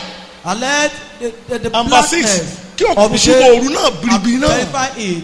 And as for the night, let darkness Ní sit tó lè upon ṣẹlẹ̀ it. sí ọjọ́ òbí èèyàn lélẹ́yìí. And these are the things that could happen to one's birthday. Kó má ṣe yọ̀ ní ọdún náà. Ká má ṣe kà Let it not ká mọ be iye done oṣù. unto the days of the Kí year. òun náà yà gan.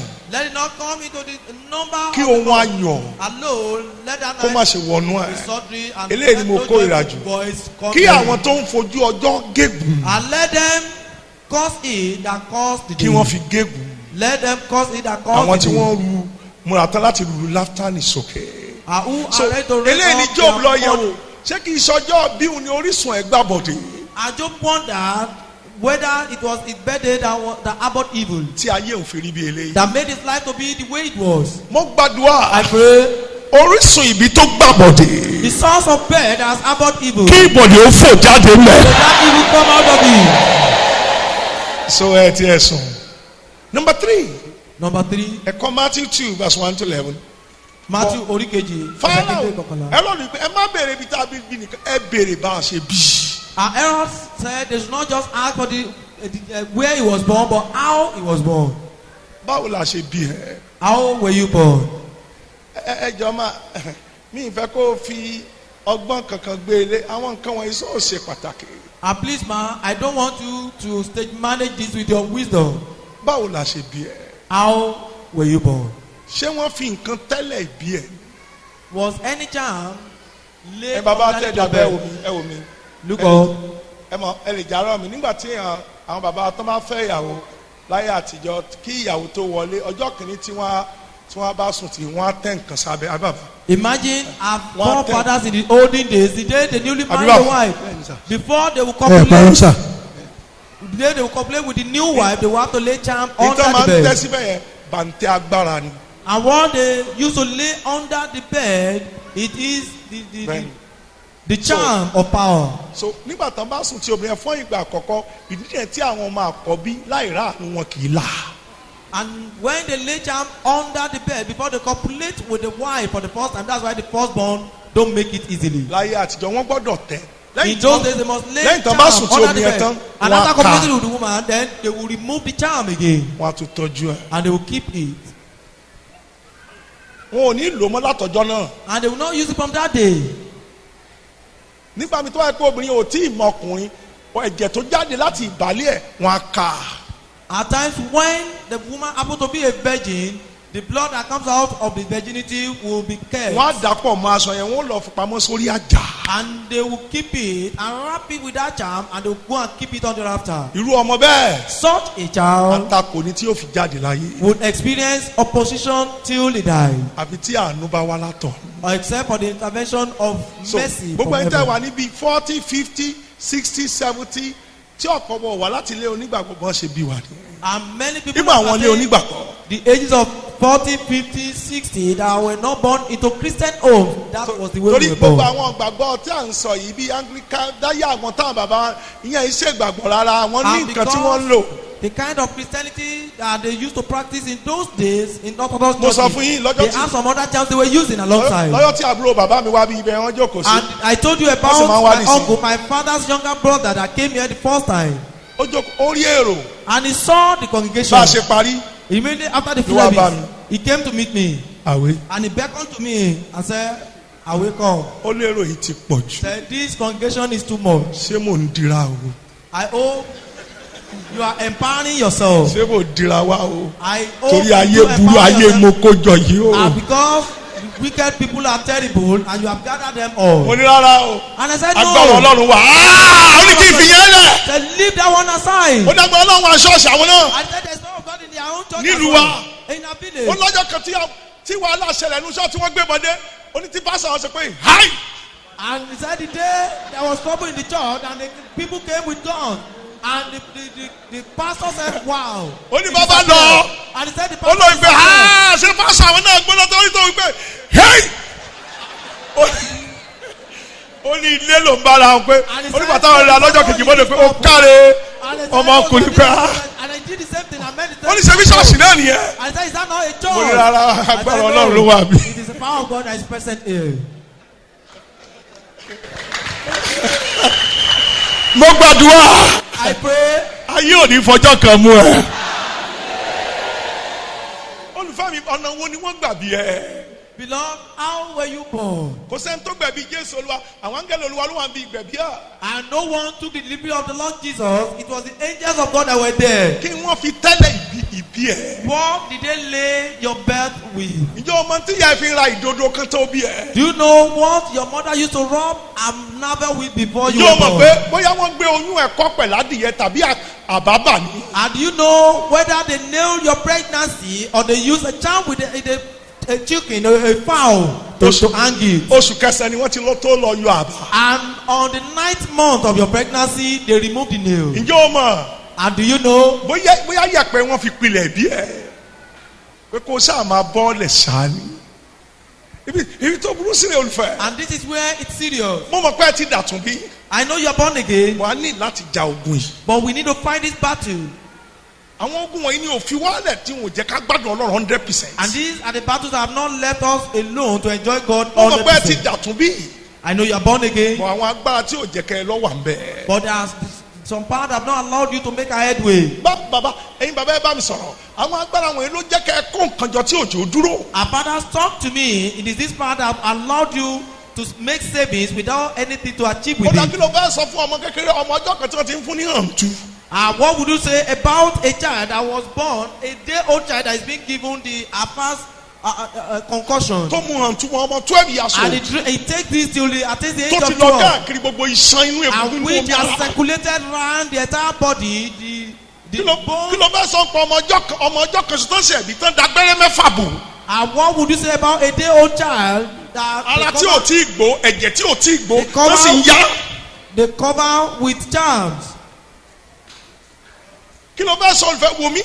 Beloved, look up orú ìbí about the bed. ọlọ́run ò dẹ́ ẹnikẹ́ni kó wá sí àpò wáyé àwọn àjẹ́ ló gbé sínú àpò. God did not create anyone to remain in the sack till it was born. It is the witches that did that. kí ló fẹ́ sọ nípa ọmọ tó fi ẹsẹ̀ wáyé ó lóun ò ní lórí destiny disorder. And what would you say about a child that was born with the legs that came out first? That is destiny orí ni disorder. ọ̀run sọ ó ní ẹsẹ̀ ń tòun. And by divine plan, it is the head that must come out first, but his own case is the leg. kí ló fẹ́ sọ pa ọmọ tí wọ́n ti fi okùn fọ́ lọ́rùn láti inú yẹ ìgbà tó ní làwọn nọ́ọ̀sì ẹ̀ ń gé. And what would you say about a child that the cord was tied around the neck from the mother's womb? It was after the delivery that the nurses cut the cord. kí ló fẹ́ sọ What would you say? ẹni tí wọ́n bí tí oṣù ẹ̀ ò pé And the child that was born prematurely, tó dàgbà sínú ké. that grew up in the incubator. kí ló fẹ́ sọ What would you say? ẹni tí wọ́n gbé oyún ẹ̀ fún ọdún méjì kí ẹ̀ tó bí. And a child whose pregnancy was carried for 2 years before the mother could deliver the àbí baby. 6 years. Or for 6 years. tìyàwó pastor Just like the case of our tó pastor's bímọ wife sí mission house. that gave birth at mission ó house. kọ́kọ́ bí kùndì 89. First of all, deliver 89 pieces of meat. àbí kí ló fẹ́ sọ nípa ọ̀rẹ́ ìyàwó lẹ́yìn ọdún méjìlá And what would you say about my wife's friend that after 12 years tó ṣe bímọ síbí. that just gave birth to a child here? kí ló fẹ́ sọ What would you say? ẹ̀yin àǹtí mi gbogbo mo fẹ́ kẹ́ pray. My sisters, I want you to pray. ó dáa mo mọ̀ pé nílùú kò mo mọ̀ tí wàhálà bá fẹ́ wá but kò sí tó dáa nínú operation. There's nothing good in surgical operation. ọmọ yẹn ní deliverance. Such a product needs deliverance. agbára kò ṣeé ṣe ni. It is the power of impossibility. olùfẹ́ bá mi sọ̀rọ̀ Beloved, talk to me. ọ̀nà tán gbà bí ẹ. The way you were born. ó lè mú kí àyànmọ́ gbó. It could make your destiny to wax old. ó lè tú àyànmọ́ ká. And it could even restructure the kí destiny. ló rò pé kó bá yìí sọ. Or what do you say? What do you think implicated Esau? kí ló rò pé kó bá. What do you think implicated him? ní Genesis 25 ọlọ́run ò sọ pé ẹnìkan yóò jẹ Ísọ̀ ẹnìkan yóò jẹ Jacob ọlọ́run In ò Genesis sọ bẹ́ẹ̀. 25, God did not say someone will be Jacob nor Esau. orí Ísọ̀ ló gbàbọ̀dì. And it was Esau that abhorred evil. orílẹ̀-èdè méjì ló wà nú ìyàwó He said there are two nations in your wife's ènìyàn womb. méjì ni. Are two people, ìkan ni yóò ṣẹrú fún ìkejì. one shall serve the other. nígbà tí Jacob ń bọ̀ But when Jacob was coming, tí Ísọ̀ ń bọ̀ bíbélì pé Jacob gba lẹ́sẹ̀ ń bà ó sì fà padà.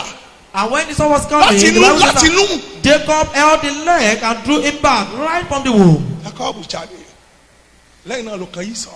And thereafter, it was Esau. àwọn nínú tọ́lọ́run ló fà á ní gìgísẹ̀ Ísọ̀ lórúkọ ẹ̀. And they said, no, it's because he was one that took that held his heel, his name shall be Esau. So, báwo ni wọn ò ṣe ní jí ìbùkún ẹ̀. How will his blessing not be stolen? báwo ni wọn ò ṣe ní gba ogún ìbí ẹ̀. How will his birthright not be taken? tọ́lọ́ ti ṣubú Because he had fallen látọjọ́ òbí ẹ̀. right from the day of his delivery. sọ fún mi olùfẹ́. Tell me, beloved, ní Genesis 38 ikú wà Genesis 38 tó máa ń mì mí gbogbo ìgbà. there's something Ìyẹn ló in ti ẹ̀ fẹ́ Genesis 38 burú that jù. normally shakes me all the time. báwo pé Tamri ọmọ Judah lóyún fún bàbá ọkọ ẹ̀. And the Bible says that Tamar, the daughter-in-law of Judah, conceived from the wọ́n father-in-law. ní lọ́jọ́ ìbí ẹ̀. And on the day of the delivery, àwọn ìyá àgbẹ̀bí wípé the midwife said, farabalẹ̀ wà bí eléyìí. please be attentive. calm down, you will deliver this. And bí Pérez ti yọwọ́. At the moment, Perez, Bí Sarah ti yọwọ́. as Sarah Ìyá agbẹ̀bí sáré mú okùn. has stretched on his hand, the midwife used Eléyìí ni a àkọ́kọ́. thread to tie around his hand. This is the first one. Ẹ mọ̀ ohun ìyàlẹ́nu bẹ̀. And listen to the surprise. Bábí pé ṣe ló ó fọwọ́ ẹ̀ padà sẹ́yìn. And the Bible says that Ó kó wọnú he bí drew padà. his hand back to the mother's womb. Àbúrò ẹ̀ sì yàrá jáde. And the younger one came out for. Ìyá agbẹ̀bí kí ó yà ìyá agbẹ̀bí lẹ́nu. And the midwife was even surprised. Irú yíyára wo ni yíyára And tiẹ̀? what kind of speed is your own? Torí pé ó yára. Because you are fast, Pérez ni ẹ. your name shall be Perez. Ẹni iwájú ló máa jẹ́. You shall be a leader. Lẹ́yìn náà. Thereafter, Ẹ̀ńtán ṣe sokùn lọ́wọ́ lákọ̀ọ́kọ́. and the person with the thread round his hand Òde. came out. Ó ní And he said, ẹni ẹ̀yìn ni ẹ. you will be a follower. Sarah lórúkọ ẹ̀. Your name is Sarah. Láti ọjọ́ yẹn ní Genesis 38:26 tó ní ẹ̀. And from that day, O ò lè gbọ́ orúkọ Sarah mọ́ láyé. you could never hear the name Sarah again. Bọ̀ Pérez But Perez ò ní bàbá Jésù. is the great grandfather of Jesus. Níbo wọ́n bí ẹ sí? Where were you born? Ní báwo wọ́n ṣe bí ẹ? How were you born? Ọjọ́ wo lọ́jọ́ bí ẹ? When was your birthday? Kí ló ṣẹlẹ̀ lọ́jọ́ tán bí ẹ? What happened the day you were born? Àwọn nǹkan wọ̀nyí la fẹ́ lọ praise. All these things you are going to pray about. Àwọn níbi tí ewu gan wà rè.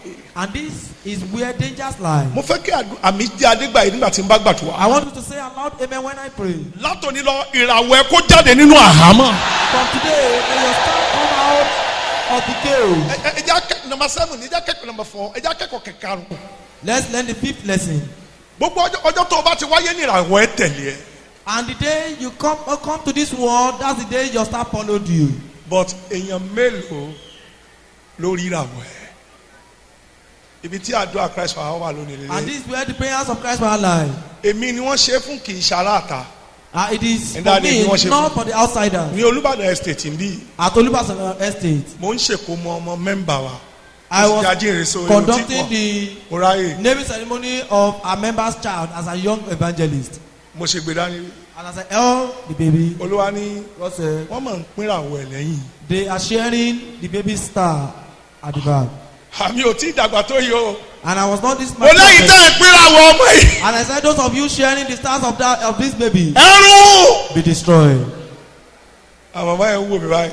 And the women were looking at me. Tá a bá gbẹ ẹ mú. If you get hold of you, Mo ṣe parí ìsọ̀mọ́ lórúkọ mo fẹ́ lọ kí ìyá ọmọ. immediately after, Face the to naming face ceremony. eléyìí kì í ṣàlà. and I wanted to go and greet Wọ́n ní kí the ló ń ṣe arákùnrin. mother, and they told me, what's wrong with you, Kí ló kàn ẹ́ pẹ̀lú? man? What's your own business in that? Ó gbẹgbẹ wọn. And I passed them Wá by. wo ohun tó léwu. But listen to the danger. Gbọ́ kejì tí mo gbọ́. This is the second one I Bàbá learned. Akánúlá ló ń ṣèkómọ báyìí. And one of our fathers in the Lord said he was conducting the naming ceremony. Ìràwọ̀ mẹ́jọ lórí ọmọ yìí. And there were 8 stars on the forehead of the baby. Ìwọ bí wòlíì òtítọ́. As a true prophet, Pé kí níbo ni ìràwọ̀ ẹ wà. ask where your star is. Gbogbo ohun tí wòlíì máa ń sọ yẹn wájú orí ẹ̀ ló ti ń kà. Everything that the prophet says, he reads it from your forehead. Torí pé òun ní ojú kejì. Because he has the spiritual eye. Orí ẹ̀ bó ṣe ń wo ìkòrí bó ṣe rí slate lórí ẹ̀. As your head looks physically, that is not how it looks spiritually. Wàhálà. It's like a slate. Tíbi tán kọ gbogbo àyàn mẹ́sì. A slate where all your blueprint is written. Wájú orí ẹlòmíì wọ́n ti fi dọ́sítà ká gbọ́ ẹ̀ rẹ̀. And you see some people's forehead, it has been rubbed with duster. Wòlíì wọ́n wá kẹ́lẹ́ pé a ní ìyanu yóò ṣẹlẹ̀ kò rí nǹkan kan ló ń jẹ́ bẹ́ẹ̀. And the prophet will pray and say, may you receive miracles. It's because you could not see anything there. Níjọ́ ọ̀kan máa ma ìkan ọkùnrin dẹ̀ kó méje ìkejì wa ń bá pé ó ti láṣẹjù fóònù náà mẹ́rin lára ìràwọ̀ yìí. And the day of the naming ceremony of that child, one took 7, and the other one was agitating Ìyá why ọmọ. that you share. Bàbá ọmọdé bẹ̀ pé kí lẹ̀ ń pín. And the baby's Wọ́n mọ̀ pé bàbá ọmọ what are ni. you sharing? They didn't know that. Wọ́n nígbà tí wọn náà ti gbọ́ yẹn gba méjì. I said now that you are Fóònù náà méjì kí wọn náà pé méjì kí wọn kó bẹ́ẹ̀ ó ti pọ̀ jù. him. Bàbá ní kí lẹ̀ ń pín.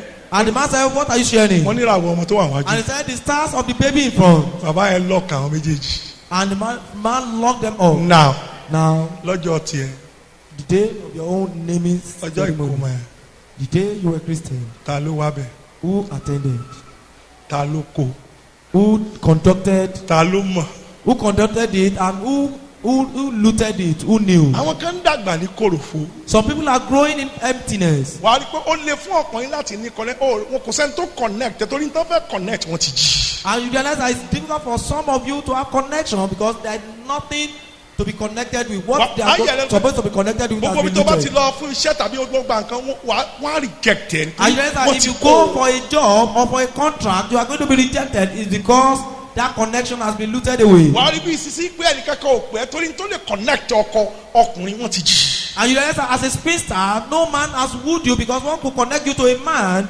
has been stolen. Wọ́n á máa rò torí pé ọ̀tá ò yà ẹ́ lára wọn ò fọ́ ẹ lójú wọn ò di ẹ́ létí ó rò pé wọn ò tí ì ríṣẹ́ ṣe. And you might think that because enemies have not made you lame, blind, or they've not caused you to be deaf, you think they have not done anything. Wọ́n ti ṣiṣẹ́ tó lágbára. No, they've worked their adults. Ọ̀pọ̀ nǹkan fẹ́ fi multiply ẹ̀. A lot of things that your life is supposed to be multiplied with Wọ́n ti kó. has been looted. Láì tí ẹ̀ kalẹ̀. Open your ears. A rí ìràwọ̀ eléyìí. And the wise men said we could see the stars Ẹ̀rọ of dùn this. bẹ́ẹ̀ wọ́n pé ẹ lọ wádìí àkókò tí ìràwọ̀ náà yọ ká lè jọ lọ forí balẹ̀ fún un. And Herod said, tell me the time that the star appears so that we go together and pay obedience to him. Kó o forí balẹ̀ fún un. They didn't go to worship him, Wọ́n fẹ́ lọ kó nǹkan. but they wanted to go and loot something. Eléyìí sọ ṣe pàtàkì. This is very important. Lọ́jọ́ ìkómọ ẹ̀ lọ́jọ́ bí ẹ̀. And the day of your birth, Ta ló ta ẹ lọ rẹ̀? who gave you gifts? Kí ni wọ́n fún ẹ? And what exactly did they give you? Mo fẹ́ kẹ́ ẹ sọ̀rọ̀ sókè kí ni wọ́n fún Jésù? What did they give to Jesus? Àti kí ni? Àti kí ni? Wúrà ń ṣàpẹẹrẹ Gold ọba, typifies a king. fàdákà The frankincense ó ń ṣàpẹẹrẹ typifies a pastor, a prophet, a prophet. òjìá The man ó ń ṣàpẹẹrẹ priest, typifies peace. priest. Priest. Mẹ́tẹ̀ẹ̀ta ni wọ́n kó fún.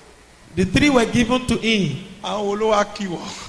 But who visited your mother when you were born? Kí wọ́n fi ta ẹ lọ rẹ̀. And what did they give your mother as gifts?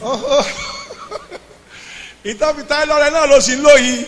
What they gave you as gift is what you are still using now. Ibi tí ìjìnlẹ̀ àdúrà ìwà rẹ̀. And Kí this is wọ́n where the fún ẹ. mystery of our prayers lie. Ẹlòmíì So, àtakò, antagonism, ìdíwọ́, hindrance, ẹ̀tì, impossibility, ìjàkadì. struggle. Ìtàn fún wa ládàgbà pẹ̀lú ẹ̀. And what we were given is what we grew with. Wọ́n mo ṣe máa ń kìlọ̀ fún yín tí ẹ bá ń ṣe kò mọ̀ tẹ́lẹ̀ ní ìdá ẹ láìkariwo àánú yín ló ń ṣe mí torí pé ẹ mọ́ ń tẹ̀mí ló ń ṣe yín. That is why I don't warn you against elaborate naming ceremony. It's because you Ìgbà lack míì tẹ máa ń ṣe the understanding of tó spiritual tó things. tẹrúkọ ọmọ ẹ lọ́nà bíi 150 tó pin At times káàkiri. when you are doing the naming ceremony and you print the names of your children and you distribute it, Oyè tẹ̀mí ni òye. it's because you lack spiritual understanding. Àánú máa ń ṣe mí ńgbà míì I do pity people at times torí pé kò yé yín because you don't understand pé ìjàkadì wà. that there is fight. Olùfẹ́ wo bíi Beloved, look up. àwọn olówó àmẹ́. Who attended? Màmá kan yà mí lẹ́nu láyé mi. A woman surprised me in my life. Ó ní She said, dáàdì kí n tó di born again. Daddy, before I became born again, Òun lọ bí kó mọ ọmọ kan. I went to attend the naming ceremony of a child. Òun dẹ̀ kó gbó ṣúgà tó wà nú àwo. And she packed all the sugar in the plate. Òun dẹ̀ ta mọ́ aṣọ. And she wrapped it with her cloth. Mo ní yẹ ò ní túmọ̀. I said, woman, that does not have any Mo meaning. ní prophet ìgbà tá a wà nú ayé ó ní túmọ̀. And she said, prophet, when she was still in the world, it has meaning. Gbogbo adùn ẹ̀ ni mo kó yẹn. That was all the child's sweetness. Màmá ẹ̀ ti di born again. That woman is born again now. Ó ti kó òun ẹgbẹ́ àjẹ́ tó wà. She has left with the witch coven. Wọ́n á But béèrè then I asked, ta ni yóò wá dá ṣúgà ọmọ yẹn padà. who will now return the sugar in the life of that child? Ní ìlàtọ̀ àwa. And this is where the prayers lie. Ìdí rẹ̀ olùfẹ́.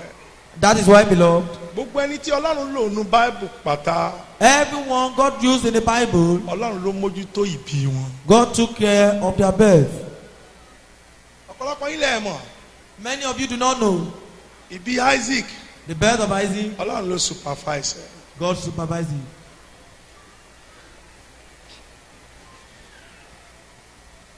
John the Baptist. John the Baptist, Ọlọ́run ló súnmọ́ fún mi. God took charge. Ọlọ́run gan mọ ẹ̀kọ́ yìí. God understands this teaching. Ìdí rẹ̀ tó fi máa ń mójútó láti kékeré. And that is why he normally supervises it Torí Ọlọ́run gan from ọ̀rọ̀ the ẹ̀ beginning. bí ìpìlẹ̀ bá bàjẹ́. And because of the word of God, that when the foundation is bad, Kì í ṣe olótòròdò yóò ṣe. there is nothing the Ẹ̀yin ọ̀dọ́ mi righteous jẹ́ can do. ìjókòó 1 2 3 o. Torí ẹ̀ mo ṣe máa ń kọ́ yín. Torí ẹ̀ mo ṣe sọ fún àwọn marriage committee kán kọ́ yín bí wọ́n ṣe ń wẹ ọmọ. That is why I do tell the marriage committee members to teach young ladies how to Torí ẹ̀ mo ṣe ń birth sọ bẹ́ẹ̀ torí babies. tí ọ̀pọ̀ yín máa ń bínú pé tá a fẹ́ ṣe wedding church wọ́n gbọ́dọ̀ kọ́ yín bí wọ́n ṣe ń wẹ ọmọ.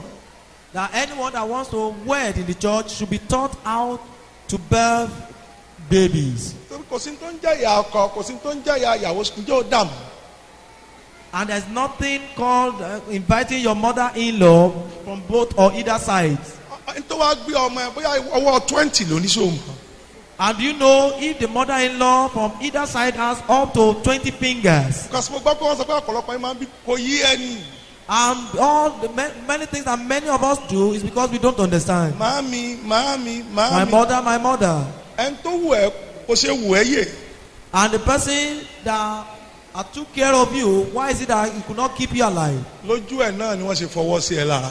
Right in our presence, evil hands have been kept in your body. Kọ́ bí wọ́n ṣe ń dá ọmọ wẹ̀ bí o bá ti dìde nú ẹ̀jẹ̀ tó sara tọjọ́ kejì kó o bẹ̀rẹ̀ sí í wẹ ọmọ ẹ. Learn how to birth babies the moment you recover the following day, so that you begin to birth your Má jẹ́ kí babies. àwọn arúgbó kan fún ẹ ọmọ ẹ ní ọmú pàǹdọ̀rọ̀. Don't allow the aged women to give your babies dry Kó má lọ breast, fa nǹkan kan kó má lọ fa tí ò soje nínú ẹ̀. and so that the baby will not suck dry breast. Ibi tí ojú tiẹ̀ rí Because what you experience kò dáa kí ojú ọmọ ẹ ó rí bẹ́ẹ̀. is not good that your own children pass through the Ibi same ni thing. àdúrà wà lónìí ẹ̀yin And olùfà. this is where prayers lie today, beloved. Ìdí rẹ̀ ta fẹ́ lọ gbàdúrà àwọn àdúrà àtúnṣe. And that is why we are going to say some prayers of Obadiah information. 1:17. Obadiah 1:17. Obadiah chapter 1 verse 17. Ìgbàlà kan yóò wà lórí òkè Síónì. There shall be a salvation on Mount Zion. Ìgbàlà yìí yóò jẹ́ mímọ́. And this salvation shall be Àwọn holy. ọmọ Jacob And the children of Jacob yóò ní ìní. shall possess their Ní ẹtí possession. agbára àtúbí fi ṣe pàtàkì. And that is why the power of being born again is important. Ìsọ̀kò tó lè gbàdúrà ìyọrí o gbọ́dọ̀ dàtúbí. And therefore, before you can say these prayers, you must be born again. Torí orí ilẹ̀ ni wàá dúró sí láti já àwọn ẹ̀tọ́ ẹ̀ tí wọ́n já gbà lọ́wọ́ ẹ̀ And láti because you kékeré. can stand on this land to recover all your benefit that has been snatched away from So your tó bá wà childhood. mí Therefore, if you are tó here bá ń dẹ́ṣẹ̀ and you are committing àbọ̀ sin, tí gba Jésù Olúwa tó lùgbàlà. or you have never accepted Jesus as your Lord and Savior, O sílẹ̀kùn fáwọn ìka aṣeniléṣe láti kékeré. you have opened the door for the wicked enemies that could harm you from. Bọ̀ ó lè tilẹ̀kùn mọ́ wọn But you can lock them up tó bá ju ayé ẹ̀ lẹ̀ fún. when you surrender your life to So mo ń Him. parí lónìí. I'm running up today. Ìjẹ́ yẹn lè fọ́jú láti inú ìyá ẹ̀. Can one be blind from the mother's womb? Jésù Bible wípé yes. And the Bible says yes. John 9:1-8. John 9:1-8. Ìjẹ́ yẹn lè yarọ láti inú ìyá ẹ̀. Can one be lame from the mother's womb? Bible wípé yes. The Bible says yes. John Acts 3:1-10.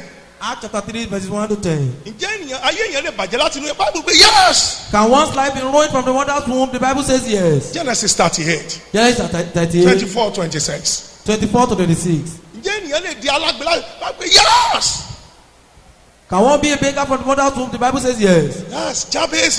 Jabez. First Chronicle 4. First Chronicles chapter 4, Verse 9-10. 9-10. Ó là bí He was born nínú ìbànújẹ́. in sorrow. Dídé ńlẹ̀ wá. Rise, please. Níbo wọ́n ti ṣe ẹ léṣe.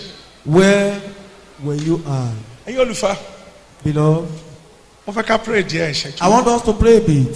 Tí àkórí mi bá jọmọ́ tiẹ̀, If this message has something to do with you, ọ̀nà tán gbà bí ẹ.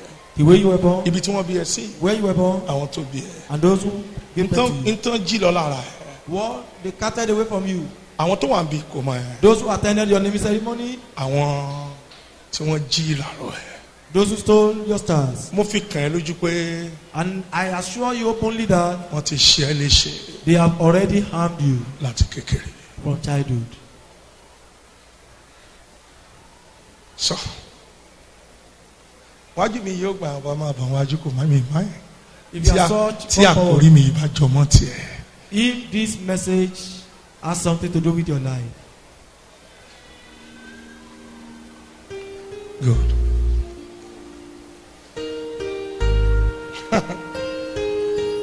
Yes. Ẹ sọ wá pọ̀ straight line. Torí nǹkan kan náà ni wá. Pásọ̀ mi tó bá jẹ ọmọ tí yín wẹ̀ àlùfáà, ẹ̀yin ẹ wá sẹ́gbẹ̀ẹ́ ọ̀tá tó bá jẹ́ àlùfáà ni.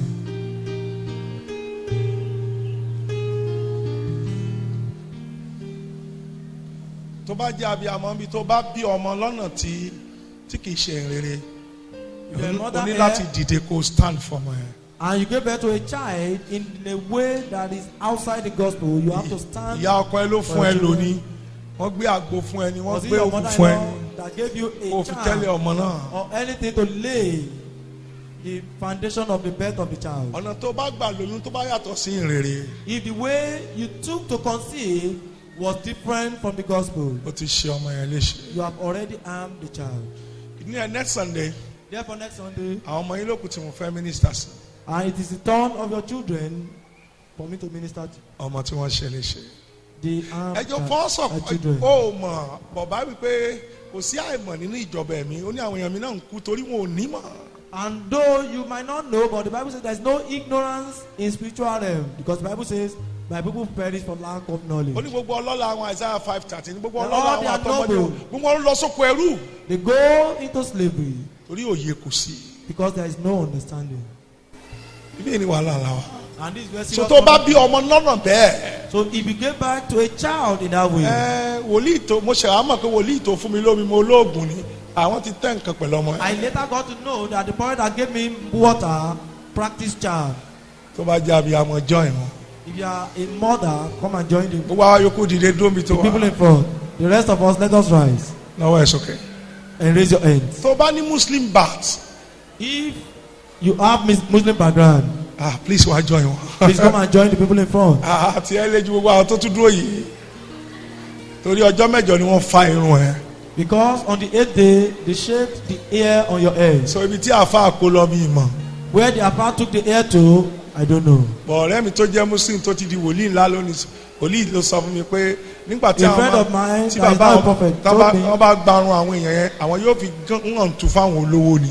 that if the hair of the newborn baby was collected then, Mo ní they ha. used it to make money rituals for the rich. Oníṣẹ́ ibi táwọn ń ṣe ń lé àwọn nìyẹn.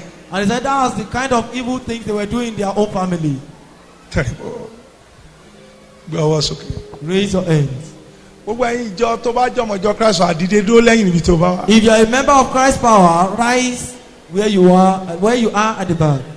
Ǹjọ́ o tí ìwádìí lọ́jọ́ kan kí ló dé tí ọ̀nà mi ò lọ gerege gan. Have you ever carried out research to find out why your life journey is not smooth? Kí ló dé tí gbogbo òfin tí wòlíì wa sọ ni mò ń pamọ́ kí ló dé tí ilẹ̀kùn ti tó yìí. Why is it that having done all that our prophet said, the door remains closed? Ó yẹ̀wò bíi Job ni Job yẹ̀wò.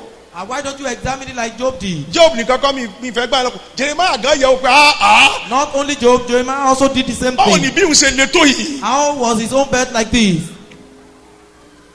Àṣìbẹ̀ Olúwa wà ń bẹ̀ Here God was there. lọ́jọ́ tí wọ́n bí. Day was born. Láti kékeré ni mo ti mọ̀ ẹ́ ní tí mo sọ ẹ́ di mọ́. Right from the Àmọ́ ti baby, yà ẹ́ sọ́tọ̀ di wòlíì orílẹ̀-èdè. you have been separated or consecrated as a prophet of the nation. Ibi gan lórí ṣògùn wa. And this is the source of battles. Ẹ̀yin ọmọ Ọlọ́run ẹ gbà mí gbọ́ lẹ́ẹ̀kan yìí. Children of God, believe me for once. Àwọn àjẹmọ tí mò ń sọ yìí. The witches know what I'm saying. Ibi ìsìn ni Here agbára wọn wà. lies their power. Wọn kì í mú yàn lágbàlagbà. They don't catch their victim at old age. Àti kékeré. It is always right from childhood. Ní ẹ̀tọ́ fún máa ń make sure pé àwọn ṣáà present lọ́jọ́ òkòmọ onítàn. That is why they always make sure to be present on the day of the name ceremony of the baby. Káwọn bá wa lè ríṣẹ́ ṣe. That they might be able to carry out their evil. Ẹ gbọ́wọ́ sókè. Raise your hands. Ìgbà tán bí mi. Wọ́n ò sọ pé ogun wà. Àrígbá àṣeré báyìí sá. Ìgbà tán bí mi. Ẹ̀yin àlùfáà mo bẹ̀ yẹn Wọ́n ò sọ̀rọ̀. sọ pé ogun wà. Ìgbà tí mo dàgbà yìí o, ogun ò ní borí mi o. Ẹlẹ́ẹ̀kan ṣoṣo sísà. Ìgbà tán bí mi. Wọ́n ò sọ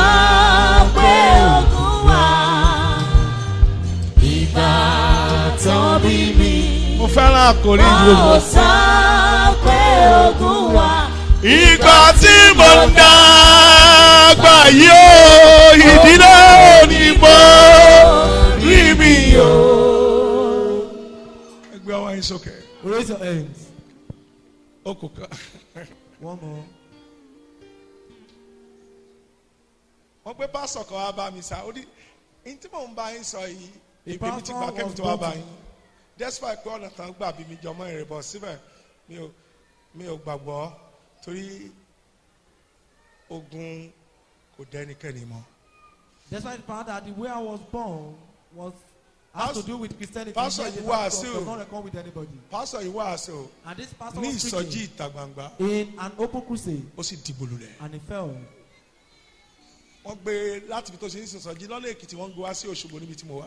They rushed in from where Okay. he was conducting the crusade to Oshogbo from Ekiti. Ó ti fẹ́ kú orúkọ Jésù olúwẹ̀rẹ̀ yóò gbọ́dọ̀ kú pásọ̀ ni. He was almost dead, and I prayed in the name of Jesus that he must not die. Kú lára.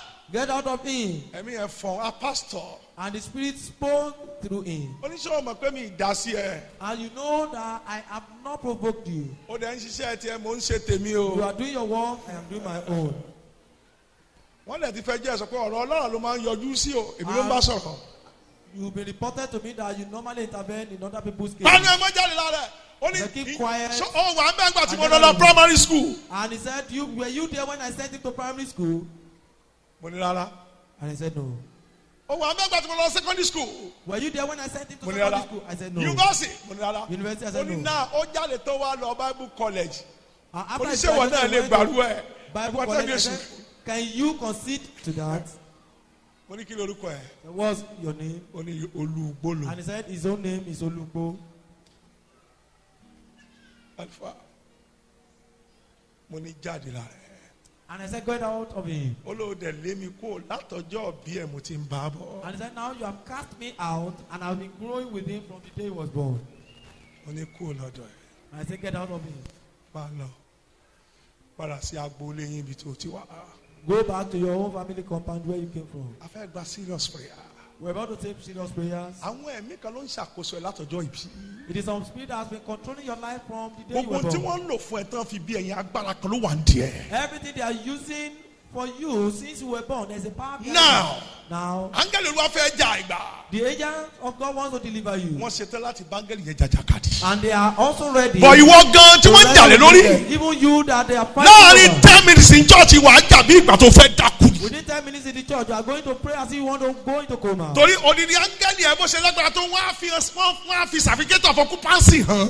And because as strong as your angel is, they might show him the certificate of occupancy. Pé níbo ló wà nígbà tí wọ́n ń sáyìn ìwé yìí. That where were you when this treaty was being signed? Pé káwọn máa mójútó látọ̀dún That they òbí. should take care of him right from childhood. Níbo ni wọ́n wà? Where were you? Ibi ìlú ohun ìjìnlẹ̀ wà. This is where the mystery lies. Ìdí ètò gbọ́dọ̀ fi pray. And that is why you have to pray. Gbà mí gbọ́. Believe me, 90%. 90% Òun tá à ń jà bí of what we are struggling for òun lélẹ̀ yìí. is Gbọ́wọ́ this. sókè. Raise your hands. Ìgbà tí mo ń dàgbà yóò ìdílé o. Ibùbọ̀ wà lẹ́yìn ò lè farawé èèyàn. Ìgbà tán bí mi, wọ́n ò sọ pé ogun wà. O ò sọ bẹ́ẹ̀ fẹ́nikẹ́ni. Ìgbà tán bí mi, Wà á kẹ́rì pé ò lọ náà. wọ́n ò sọ pé ogun wà. Ìgbà tí mo dà báyìí o, ogun ò ní borí mi o. Ọkùn ẹ̀kan ṣoṣo ẹ̀yin ọkùnrin tẹ̀ wá wájú ṣé bẹ́ẹ̀ ṣe lè sọ̀rọ̀ mọ́ lélẹ̀. Tán bí mi, wọ́n ò sọ pé ogun wà. Ìgbà tán bí mi, wọ́n ò sọ pé ogun wà. Ìgbà tí mo dà báyìí o, ogun ò ní borí mi o. Agbára Ọlọ́run já mi gbà. Power of God, deliver me. Ẹ̀yin àlùfáà mo fi Ọlọ́run bẹ̀ yín kẹ́ ẹ gbàdúrà. Lọ́wọ́ agbára tó ń dùn mí mọ́ ẹ lọ́wọ́. From the power that is struggling to harm me. Gbogbo ẹ̀yin àlùfáà tẹ́ ẹ jáde ẹ fọwọ́sowọ́pọ̀ lẹ́yìn ẹ fọwọ́sowọ́pọ̀ lẹ́yìn ẹ fọwọ́sowọ́pọ̀ lẹ́yìn. Wẹ́nìkan sọ ọwọ́ ẹ mọ́. lọ́wọ́ agbára from the power tó ń dùn mí mọ́ ẹ lọ́wọ́. that is struggling to help me. Já mi gbà lọ́wọ́ ẹ̀. Deliver me from such power.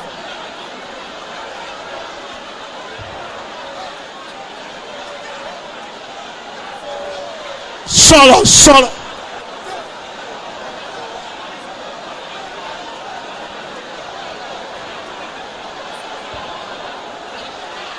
Ó dà bẹ́ẹ̀. Jésù Olúwa wa. Ṣé wọn náà rí tí mo wí? Can you see what I'm saying? Tún gbé ọwọ́ ẹ sókè. Raise your hands again. Mo ti gbé lẹ́yìn ìwọ náà tún gbà. I've offered this prayer, you too should repeat it. Bàbá gbé mi lọ tíátà. Father, take me to your theater. Lọ tún ayé mi rọ padà. Go and reform. Ìdáná. Orúkọ Jésù.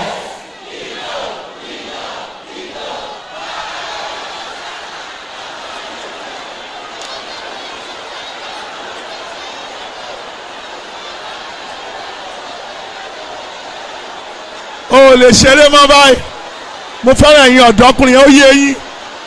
Ọlọ́run gbé mi lọ tíátà.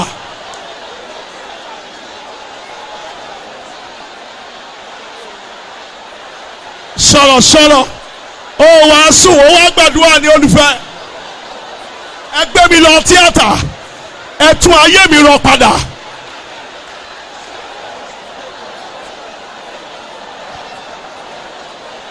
Jésù Olúwa wa. Dá ọwọ́ ti ẹnìkan náà. Raise your own hands. Ó ti ràn wọ́n lọ́wọ́ tó. You have helped them enough. Kígbe bí àrá. Shout unjustly. Ẹ̀ẹ̀kan ṣoṣo ni. Just once. Má jẹ́ kéṣù ó báyé mi jẹ́. Má jẹ́ kọ́ta ó lọ́wọ́ sọ́rọ̀ mi. Ẹ̀ẹ̀kan ló láǹfààní bá. Má jẹ́ kéṣù ó báyé mi jẹ́. Yé. Má jẹ́ kọ́ta ó lọ́wọ́ sọ̀rọ̀ mi. Náwó ẹ̀ sókè. Raise your hand. Olúwa. Lord. Òkùnkùn tó bọ̀ mí látọjọ́ àbí fàya lórí ilẹ̀ yìí. Darkness that cover me from my bed. Be rent.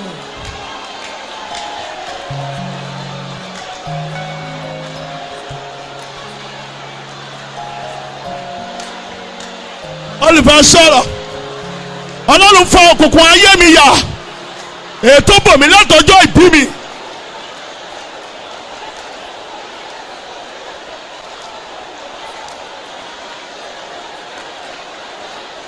Very powerful.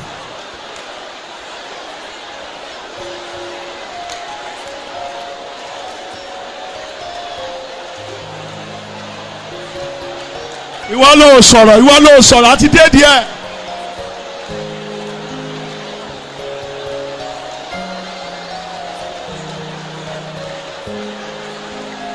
Jésù Olúwa wa. Amen. Náwó ẹ̀ sókè sí. Raise your hands.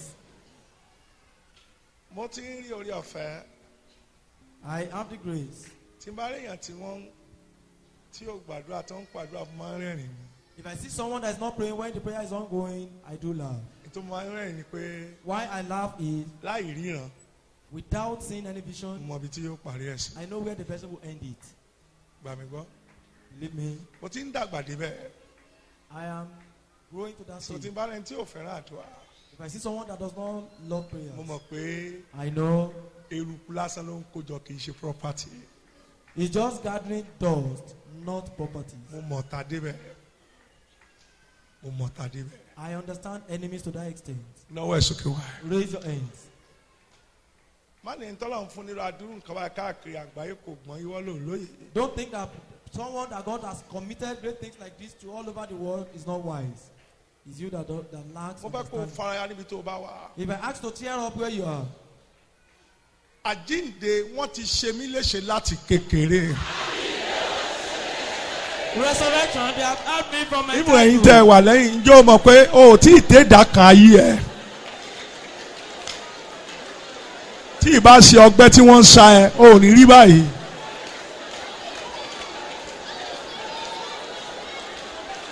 Jọ jẹ́ kí àágùn kan lára ẹ̀ mú oge kúrò lórí ọ̀rọ̀ ẹ̀. Àjíǹde wọ́n ti ṣe mí léṣe láti kékeré. Resurrection have been helped from my childhood. ẹ tún mi ṣe báyìí. Reform me now. lọ́wọ́ yín dáná mọ́ Jésù.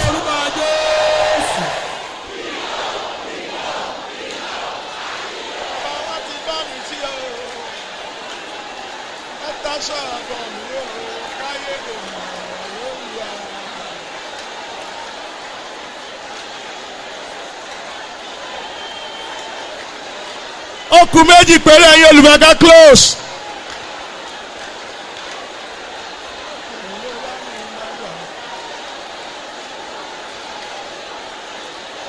Sọ̀rọ̀ ayé ẹ̀ tóbi jù báyìí lọ sọ̀rọ̀ àǹtí mi. Jésù Olúwa wa. Nowhere. Raise your hands. Okùn méjì. 2 more. Torí àtúnṣe sí wa tó bá sọ̀rọ̀. Nowhere dání. Raise your hands very well. Olùfẹ́ tí ọdún bá ń kún ẹ ní àdúrà, o ní kó lọ fún deliverance. Beloved, if you are feeling sleeping during prayer, you need to go for deliverance. Mi ìkúrọ̀ danger signal ni. It is a danger signal. Olúwa tẹ̀jẹ̀ ní oró. Olúwa tẹ̀jẹ̀ ní oró. Ọkùnrin ló dá mi, má jọ̀rọ̀ mi ó sú ọ. Olúwa tẹ̀jẹ̀ ní oró. Olúwa tẹ̀jẹ̀ ní oró. Ọkùnrin ló dá mi, má jọ̀rọ̀ mi ó sú ọ. Olúwa tẹ̀jẹ̀ ní oró. Olúwa tẹ̀jẹ̀ ní oró. Ọkùnrin ló dá mi, Má jọ̀rọ̀ mi ó sú ọ. Fọláyà olùfọ́. Olúwa tẹ̀jẹ̀ ní oró. Olúwa tẹ̀jẹ̀ ní oró. Obìnrin ló dá mi, má jọ̀rọ̀ mi ó sú ọ. Ìyàwó ẹ bá ìwọ ọkùnrin yẹn. O gbọ́dọ̀ má lè dá ilé ẹ̀ tọ́jú, o gbọ́dọ̀ má dìde láyé. Obìnrin ló dá mi, má jọ̀rọ̀ mi ó sú ọ. Bàbá Olúwa tẹ̀jẹ̀ ní oró. Olúwa tẹ̀jẹ̀ ní oró. Obìnrin ló dá mi, má jọ̀rọ̀ mi ó sú ọ. Náwó ẹ sókè. Raise your hand. Aṣẹ́tì láti gba ìwé.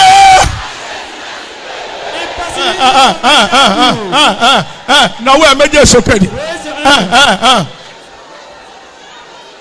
Àwọn ogun tó gbọ́dọ̀ ṣe ń bí. Ọ̀nà tí wọ́n gbà ṣe ẹ́ léṣe lélẹ́yìí. Aṣẹ́tì àti gbọ́rọ̀. Fáyé mi lẹ̀ lọ. Ìdáná.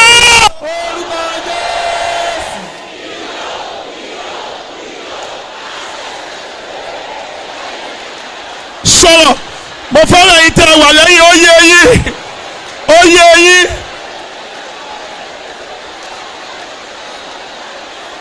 Sọ̀rọ̀.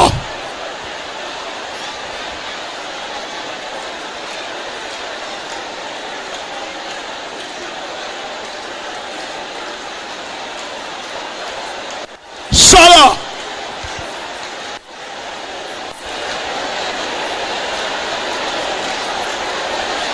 Jésù Olúwa. Amen. Okùn méjì. 2 more. Náwó ẹ sókè. Raise your hand. Okùn méjì. 2 more.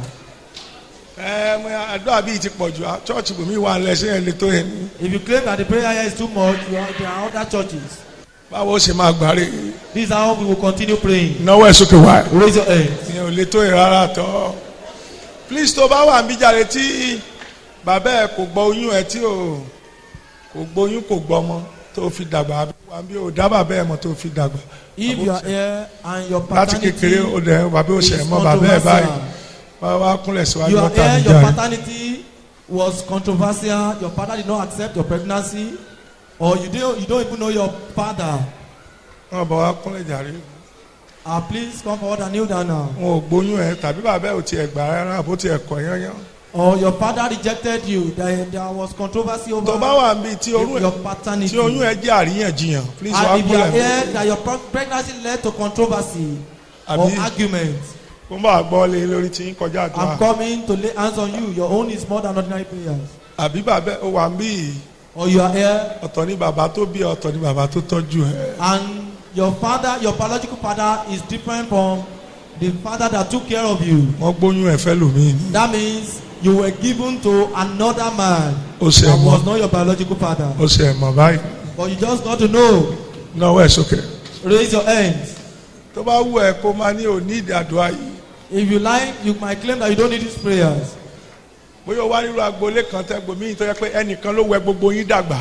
Or you are from a family that is only one person, one woman that bathed all the Ìyá kan children. ló ń wẹ̀ yín tó sì ń fún yín lọ́mú bẹ́ẹ̀ ti dàgbà. And it was a woman that bathed all of you and gave you breast, dried breast. Ó sì fi ọwọ́ sí gbogbo yín lára. And she programmed an evil end in your life. Ìwọ náà wá wò wá rí pé wọ́n wá rí pé ayé kan náà gbogbo yín lò And you now pátá. realize that all of you are the same everywhere you are. Gbogbo ẹ̀yin tá tẹ́ gba abẹ́ ọwọ́ yẹn kọjá. All of you that pass through the evil hands of the same woman. Òróró kan nìyẹn. And that is an anointing. Òní Dáfídì ṣe gbàdúrà pé má jẹ́ kí òróró àwọn ènìyàn búburú ó ta lé mi lórí.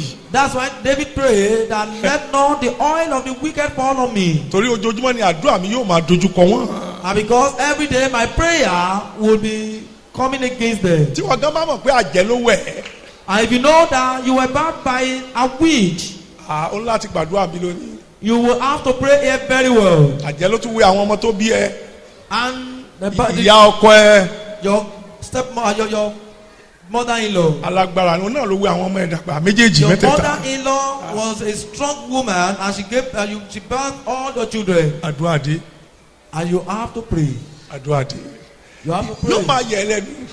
You'll be surprised. Nígbà tó bá lọ sínú íńtánẹ́ẹ̀tì wa kíní website church kí làwọn èèyàn wá ń wò kí wọ́n ń gbọ́ tèrò fipọ̀ tó yìí. And you'll be wondering why people are keep checking our website, why they listen to the Èyí message. tí wọ́n ń gbọ́ náà rèé. And these are the messages they listen to. Ó ní wọ́n gbàdúrà tàdá yìí. Yàwó ẹ̀ sókè wá ẹ̀. Raise your hands. Ṣé ìwọ náà wo bí ìwọ náà wo ìkúnlẹ̀ wo báwọn èèyàn ṣe pọ̀. You can imagine how people are so many. Wá wo bí Ọlọ́run ò bá túrú foundation ṣe báwo lèèyàn yóò ṣe dìde láyé. And you can imagine if God does not reform this kind of foundation, how people will still make it in life. Nígbà tí èèyàn bá lọ gbóyún ẹlòmíì ìfẹ́ lòmíì. When a woman gives to another man's pregnancy, Ibi ní ìjìnlẹ̀ wa. this is where the mystery lies. Àní mo mọ lady evangelist ọwọ́ Ọlọ́run bẹ ní ara ẹ̀ yéyéyé ọwọ́ wà lára ẹ̀. And he has the hand of God. Mo fẹ́ràn nínú ẹ̀mí ó wà lára ẹ̀. Tó bá wá bí yìí tó bá fi máa kọrin 10 minutes. By the time we 5 sing for 10 minutes. minutes or 5 minutes, Ìwọ gan tó lóòlè jó láyé ẹ̀wà jó. and even you Torí that is ìfàmì singing òróró tó wà lára ẹ̀. you will begin to dance because of the anointing Ó of rẹwà it. bọ̀ ẹnikẹ́ni ò pé. But no man has ever wooed the same lady. Olúwa ní kí n sọ fún pé God said I should tell her that bàbá mẹ́ta ló bí. she has 3 fathers. Orí ìtúsílẹ̀ táyé. Ló lọ jábáyà ìyá ẹ̀ níbo ló ti gbọ́ wòlíì wo ló sọ yẹn fún ẹ. She ran to her mother and the mother asked, which prophet revealed this to you? Ìgbà tó dòru nìyá ẹ̀ bá jí. And at night the mother woke her Olóòótọ́ ló sọ fún. and the mother said, it is true. Èèyàn mẹ́ta ló sòtún mímí mẹ́rin tó lóyún. That 3 men slept with her and she couldn't identify the original owner of the pregnancy. Nígbà tí mò ń ta kàrà ní Kánò. When she was selling akara at Kano. Lọ́wọ́ ẹ̀ sókè. Raise your hands. Ibi ìlàdúrà láwà. The last prayer. And this is the last prayer. Àjíǹde àti ìyè. Resurrection and life.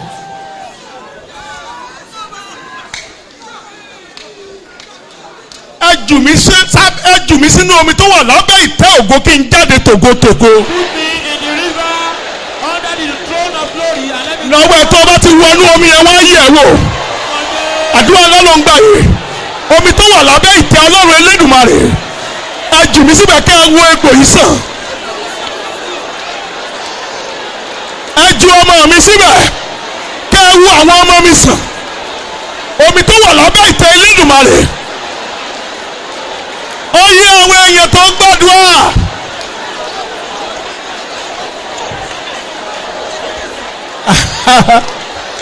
Thank you, Jesus.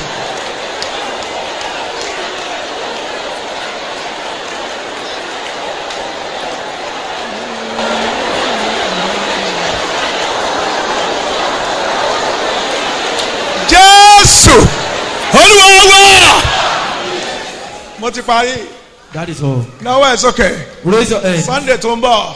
Next Sunday. Ó kó àwọn ọmọ tó bí nínú. It's the turn of your biological children. Àti àwa ṣe ń tán. By the time we do this, that is all. Máa wo tí yóò máa ṣẹlẹ̀ láyé. Begin to imagine what will happen in your life. Because wọn gbọ́dọ̀ wo wọ́n nìkan sàn láì wá àwọn ọmọ yẹn sàn. Because they must not just heal you alone without healing the children. Lórí ọ̀rọ̀ àwọn ọmọ yẹn wọ́n gan ti ṣàṣìṣe. And because you made mistakes over the children. Ẹni tí ò yẹ kó o pè ó ti ránṣẹ́ pè é. The person that you ought not to invite, you invited. Ibi ìlàdúrà ńlá wa. And this is where serious prayers lie. Sunday kó o gba àwọn ọmọ ẹ wá tán bá wà ń lo òkèrè mú fọ́tò wọn wá tán bá wà ń tòsí wọ́ wọn wá. And on Sunday, invite all your children if they are around, and if they are abroad, come with their Tí wọn àdúrà photographs. nìkan kọ́ tán bá ń kọjá ni màá máa fi òró sà wọ́n lámì.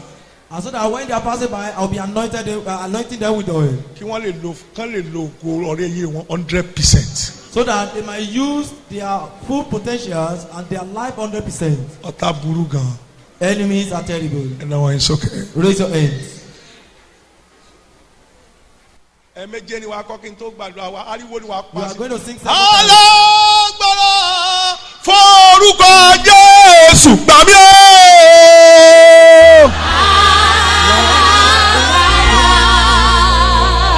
Orúkọ Jésù gbà mí o. Máa kọ́ lọ. Alágbára. Má wojú èèyàn. Orúkọ Jésù gbà mí o. Alágbára. Má wojú ẹnikẹ́ni. Orúkọ Jésù gbà mí o. Ayẹlẹ. Alágbára. Orúkọ Jésù gbà mí o. Alágbára. Orúkọ Jésù gbà mí o. Orúkọ Jésù gbà mí o. Ọkọ mẹ́tàmá. Alágbára. Orúkọ Jésù gbà mí o. Ọkọ ẹgbẹ́jì. Alágbára. Orúkọ Jésù gbà mí o. Àtọ́ríṣòro. Alágbára. Orúkọ Jésù gbà mí o.